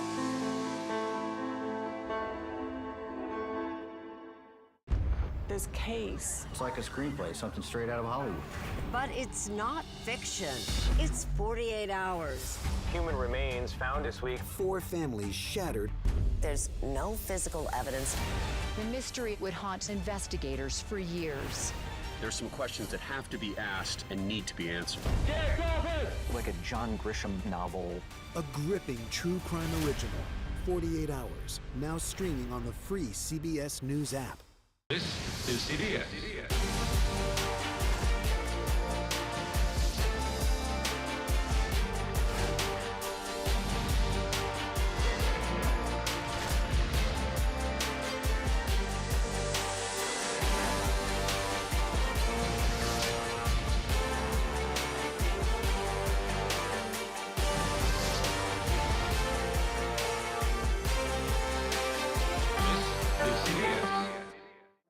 Hello,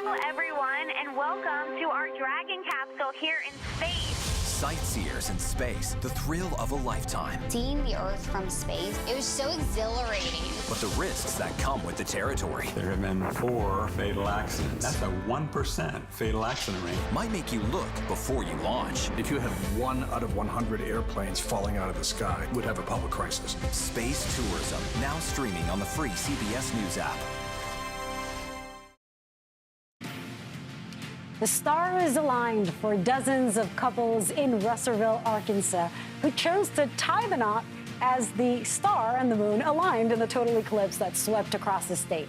Let's go very quickly to Russellville, Arkansas, which is about an hour northeast of Little Rock, where our CBS News senior national correspondent Mark Strassman is standing by. All right, Mark, give me all the drama.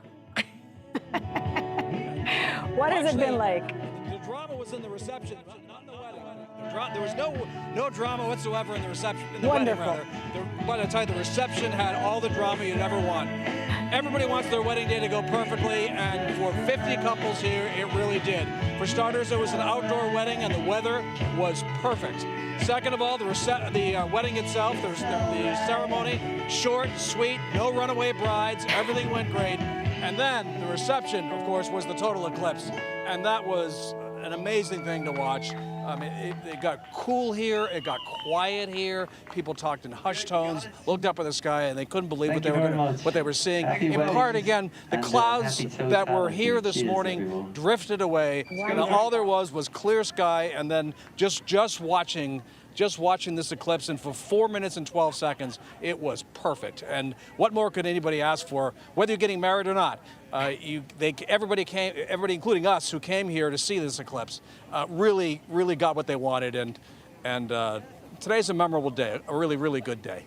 What an incredible experience. I mean, especially for the people who are taking the eclipse as an opportunity to make that big life change. How were people responding? What did they tell you, those attendees, whether at the wedding or, of course, just witnessing the eclipse? Did anything surprise you from people's reactions? We talked to this one couple right afterward. They're a very sweet young couple, both students at Oklahoma State University, and the newlywed bride said that she really felt that there was love in the air, that everybody was really in the moment, whether they were getting married or not. But particularly as she stood in the crowd of 50 other couples, all going through the same emotions that she was. She said it was just an amazing moment. And while she had plans for a small wedding, the way it turned out with 50 other couples, she wouldn't have changed anything. And what's going on around you? I hear that there's still some events happening, and I understand that the festival goes on. What else is going on?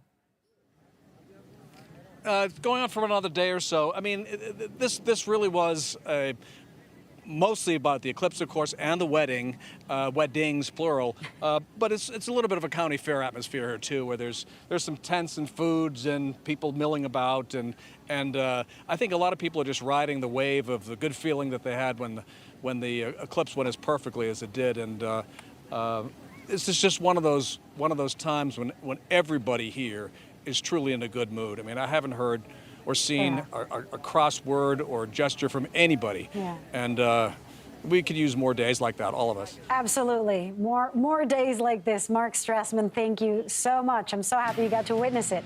We're going to take just a very short break, but more coverage of the eclipse and more news is next. Stay with us.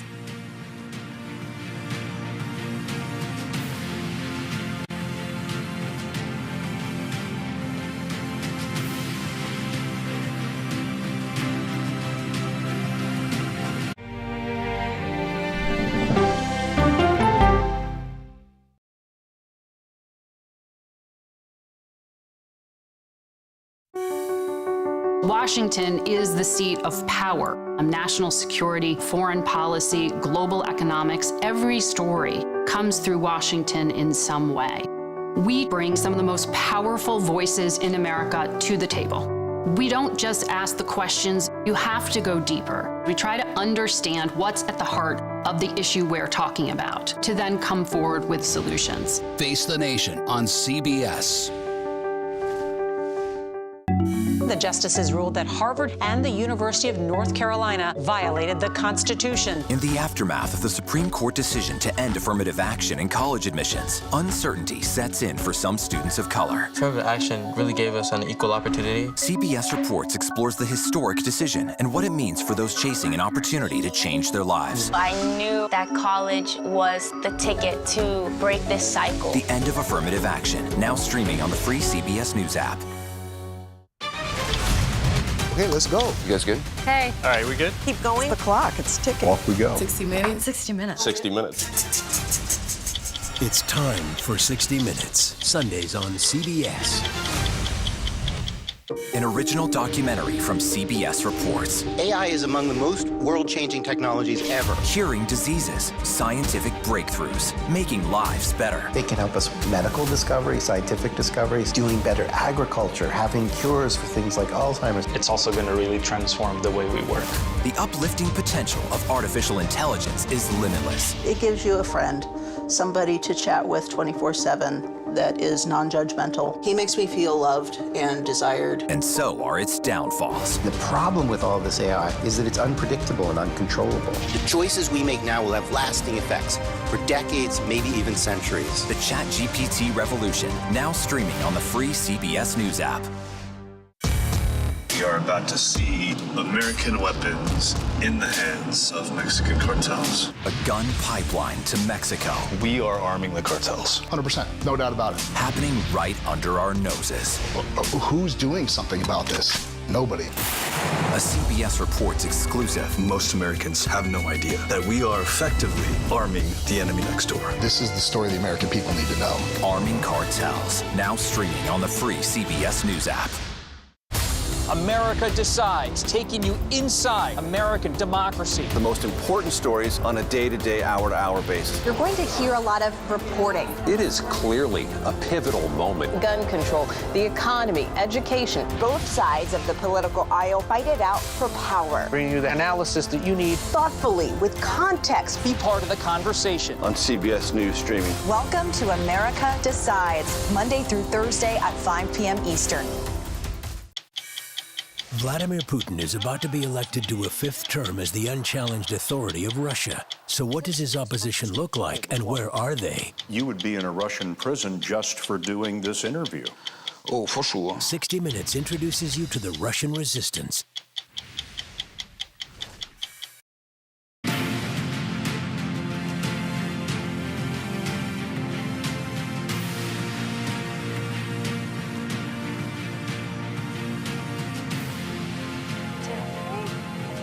Is the day. Today is the day that North America experienced its second total solar eclipse in the last 7 years. Certain areas saw the daylight fade away as the moon briefly covered the sun from our vision. Let's kick off our coverage with Alana Zach. She's in Indianapolis now and has had quite a few adrenaline rushes today, Lana. Talk to us a little bit about this very chill day that you've had.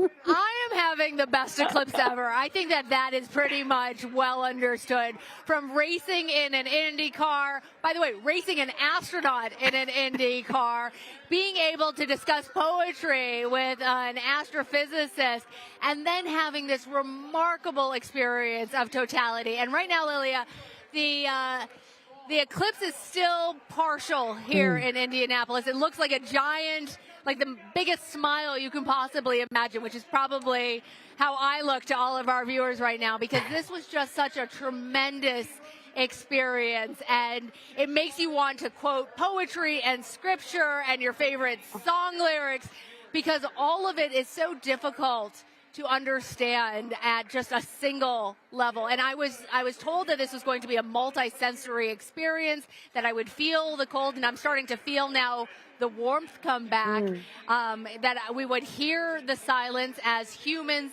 and animals all tuned into the eclipse and toned their volumes down. That absolutely happened, except for a couple of moments where everybody just seemed to let out a primal cheer out of enjoyment for this. And witnessing this with parents and kids together, you're acutely aware of how much time transpires between these rare events. And this one was truly a spectacular one. I've been talking since 3 o'clock this morning about how this eclipse is a bigger eclipse, literally bigger than the last one we saw in the United States in 2017 by about 75%. Millions more were getting to experience it. And for all those people who actually got the opportunity to be in totality, they understand what I'm talking about as I'm tongue-tied and trying to communicate to you. And I still think what I was telling you before, Lilia, was the best way of explaining it. If you viewed a partial eclipse, it's like licking the outside of a lollipop. You know that there's something good inside, but it doesn't quite capture it. And for totality, it is a stereo-symphonic experience. And here at the Indianapolis Motor Speedway, we actually heard, I believe that it was the Waltz of the Blue Danube that was playing at the moment of totality. Before that, it was a Space Odyssey soundtrack that was playing before that. Love it. And now you might be able to hear that life has gone back to normal at the Indianapolis Motor Speedway. It's part of what you experience in this time warp, this moment where you're removed from daily life, and then suddenly 3 minutes and 49 seconds later, you are plunged right back into your daily lives. Truly remarkable. Hopefully, with all of that humanity and humility, we will come together a little bit more, and things don't go back to the way they were. Lana, thank you so much for painting such a wonderful picture of what it feels like. I was licking the outside of the lollipop, but I'll see you in 20 years. Yeah. Let's go now to our Anne-Marie Green. She is off. You're supposed to be off, enjoying your family, but I'm so glad that you're joining us. Talk to us, Anne-Marie. Where are you? What did you see? How did the family react? All right, so I am in Plattsburgh, New York. This is on Cumberland Bay. And I don't know if you could see, it's right on the water. So it's just absolutely gorgeous. It's a little town that, people might come to vacation, but it has been inundated with eclipse chasers. And I totally understand what Lana is saying. It's really difficult to put into words. And I got to tell you, Lilia, I really was not that into this. It's really my husband that said, listen, I'm going whether you want to go or not. And then the moment of the eclipse, and I cannot put into words how, right? Everyone, people here are laughing. There's no words. There's no words. It's amazing. Totally awesome. Wait, hold on. Totally awesome. We could not prepare for what we saw. It was emotional. Yep. It was magnificent. It was amazing. Yeah. Amazing. Totally spiritual. Spiritual, miraculous. I see you were breaking up a little, but I totally agree. I thought I was going to cry. I got to tell you. A bunch of us got very choked up. Yes. Chilled. Yeah, 100% is the only way to do it, I think. And, it is an event that has to do with heavenly bodies, but the real event is also what happens down here on Earth. Yeah. The bonding, the conversations I've had with people. I met a woman whose father invented the atomic clock. I met Michael over here, this restaurateur who has been chasing clear skies just like my family all the way from Niagara Falls, and then you kept on moving, right? I did. I Niagara Falls on Saturday. I was Watertown yesterday and drove here early this morning. Wow. And he's got those lenses that cost like $2,000.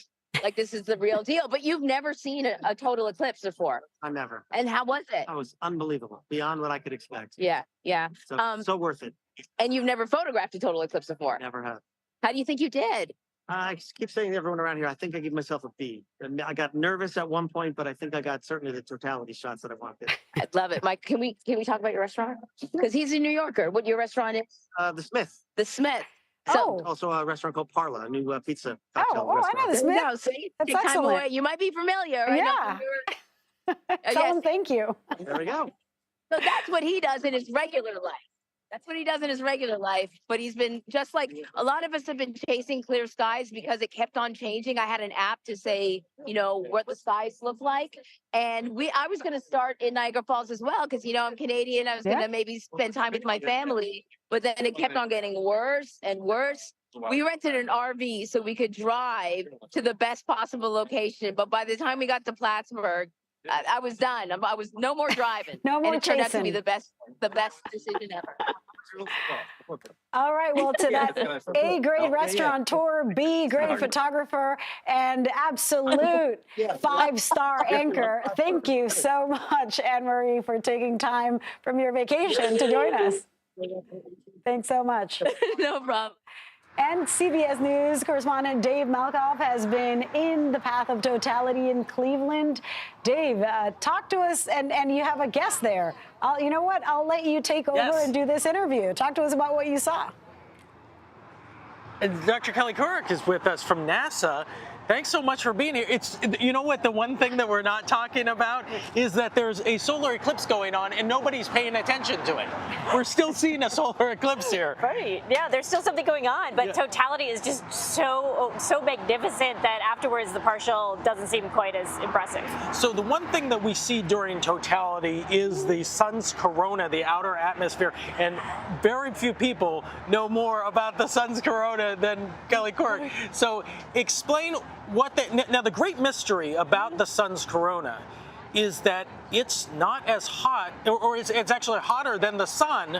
So why would the outer atmosphere, do we know at all why that is? And this is exactly why we needed to study it with those B-52 or B-57 planes, as well as we study it normally, because we just don't understand how it goes from a cool 5,800 to 1,000,000 degrees. So it's like walking away from a campfire and getting colder or hotter. Yeah. So that's just such a thing that we don't quite understand yet. So those planes that she's talking about have better cameras on them than they had in 2017 in all sorts of different wavelengths, and they go up to 50,000 feet. So it's not like a plane that's at 30,000. You're going to 50,000. Right, right. We're going above those clouds to make sure that we get that data. It's also above the atmosphere in general, so it doesn't interfere with that light. So we get more of that light into our cameras, whereas the atmosphere protects us from that light here on Earth. I went to elementary school here in Cleveland, about 9 miles up the road, and when I would look at my lunchbox, sometimes I would have a box of high C in there. So that was a drink for me. For you, it's something completely different. Right. High C for me was a high resolution coronal imager, which is a sounding rocket that was studying, again, that sun's hot corona in the extreme ultraviolet or almost X-ray energy. So again, trying to figure out why it's so hot. It's called high C. Yes. They don't have the ecto cooler in that one, though. But when you study an eclipse like this, you have the SDO, the Solar Dynamics Observatory, up there in space, and you can block out the disk of the sun. Why is it so important to study it when you have this natural blocking? Is it any different than you blocking it with technology? So the moon happens to be a very perfect fit to the sun, and so that's able to actually just cover it and see basically down to the surface, whereas our instrumentation has to kind of stand off a little, so we don't see where it's connected to the surface. We're just getting there with technology, but the moon does it automatically in an eclipse. This is Dr. Kelly Couric. She is unwrapping the mysteries of the sun's corona. And Liliana, we just don't know what's going on up there, but this helps us know a little bit more. Absolutely. It's so necessary to integrate the science there, just as we're all in awe with what we were able to see with our own eyes. Thank you so much, Dave. Thank you. Thank you both. And CBS News correspondent Omar Villafranca is in Dallas for us, where, Omar, we were kind of fearful that the clouds might spoil the day for those, I'm going to say hundreds, but possibly thousands of students that were all around you. Sounds like there's going to be some science majors coming up because the clouds did not spoil it. Well, if anything, they've got to get ready for a pop quiz tomorrow because some of the teachers said that was going to happen. But for that, almost 4 minutes of totality, the clouds parted and the kids got to see it. It got dark. It got loud. It was like a rock concert in here. It was like the OU Texas football game, just without any lights. Huh. So Other places it was absolutely were quiet. Fantastic. There, it was loud then. The students were all cheering and screaming. Yeah, they were loud, they were screaming, and a lot of them pointing and yelling at each other like, do you see that? Do you see that? And then looking around because it was dark. So all the science lessons that they had got going into this, it's almost like, see, kids, that you don't need to look at a book. Just look up and look around you. Here's the science experiment, but Mother Nature's doing it. Hopefully they are looking at books and away from their cell phones. So it was not the usual scene that we have when we're looking at teenagers, which is head down, buried into their cell phones. Yes. There was none of that then. Talk to us a little bit about... They were looking around. Yeah. Authorities there in Dallas had also prepared in other ways. I mean, it's not just at that arena where you are, but all across the city, of course, people got to experience totality. What else went into those preparations? Well, there were some street closures going into downtown Dallas for about an hour. They were closing because they didn't want... traffic problems, people looking up while driving and hitting somebody. So they closed the exits into downtown, but you could get out no problem for about an hour. But no reported problems that we've heard of as of right now. The kids are going back to school, and I'm sure they're going to be talking about this. It was great. And listen, this is something that I say. We hype a lot of things to get people to pay attention to it. Everything that we said as somebody who was out here, it came to fruition. Everything we said would really happen. We nailed it. And I felt like even the kids who got it, there was some skeptics in there. I always tell my little one, I have an 8-year-old, I tell her, don't yuck someone's yum, and this is exactly, you weren't really sure how this was going to be, and people were nerding out, and then everybody nerded out. So it was fantastic. No yuck for anyone there then. That's so fun. Hopefully I'll get to see the next one in totality. Omar, thank you so much. I'm thrilled for all of you. Send photos. Thank you. Well, in other news, President Biden has announced a new student loan forgiveness program. The obstacles that this new plan could see. Stay with us. There is more news outside of the eclipse coming up next.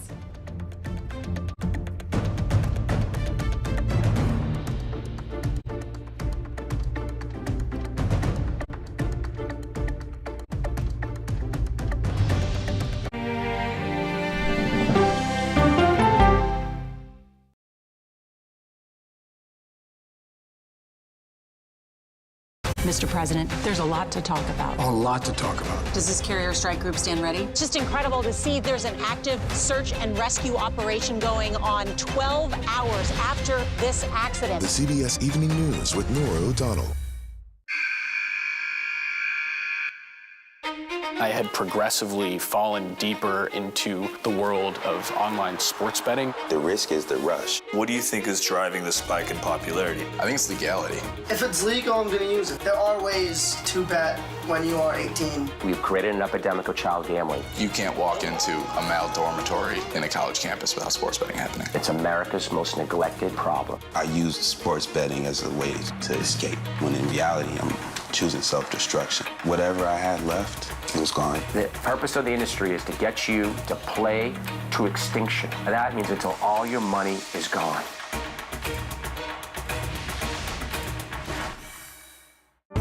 Stories start with the who, what, when, and where. But it's why it's important to you that matters most. Knowing what to ask is how you open the door to a deeper understanding. See you on Primetime, streaming free everywhere. An original documentary from CBS Reports. That desired farm is a wonderful place to raise children, and it still is. Promises broken. Black Americans have been the target of racism and discrimination pretty much from the time they acquired ownership in the land. Costing black farmers hundreds of billions in generational wealth. They did everything to make sure we were run off that land. But communities are uniting to continue the fight. Collective ownership is powerful. To keep their land and their dreams alive. To watch my children play on land that we own means everything. So land is power. Most definitely. 40 Acres and a Mule, now streaming on the free CBS News app. People with developmental disabilities were once sequestered by the hundreds of thousands in institutions. Many of our fellow citizens are suffering tremendously because lack of attention, lack of imagination, lack of adequate manpower. Disability activists have since torn down barriers blocking them from living at home or in the community. We conclude that Title II of the ADA requires states to provide community-based treatment for persons with mental disabilities. But of the 16,000 people who remain in state-operated institutions, half are in 5 states, and Illinois is one of them. I don't want to live in the institution. It makes me feel discriminated against. Do you think there are people living in institutions in Illinois that don't need to be living there? Yeah, because they're proving it as soon as they get out.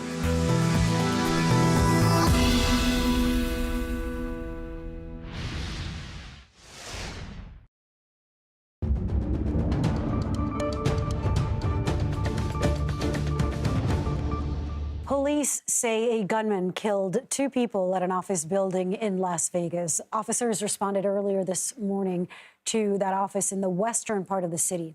A man and a woman died. Police also say they believe the shooter died by suicide. It is not clear if the gunman knew the victims. Investigators are trying to figure out his motive.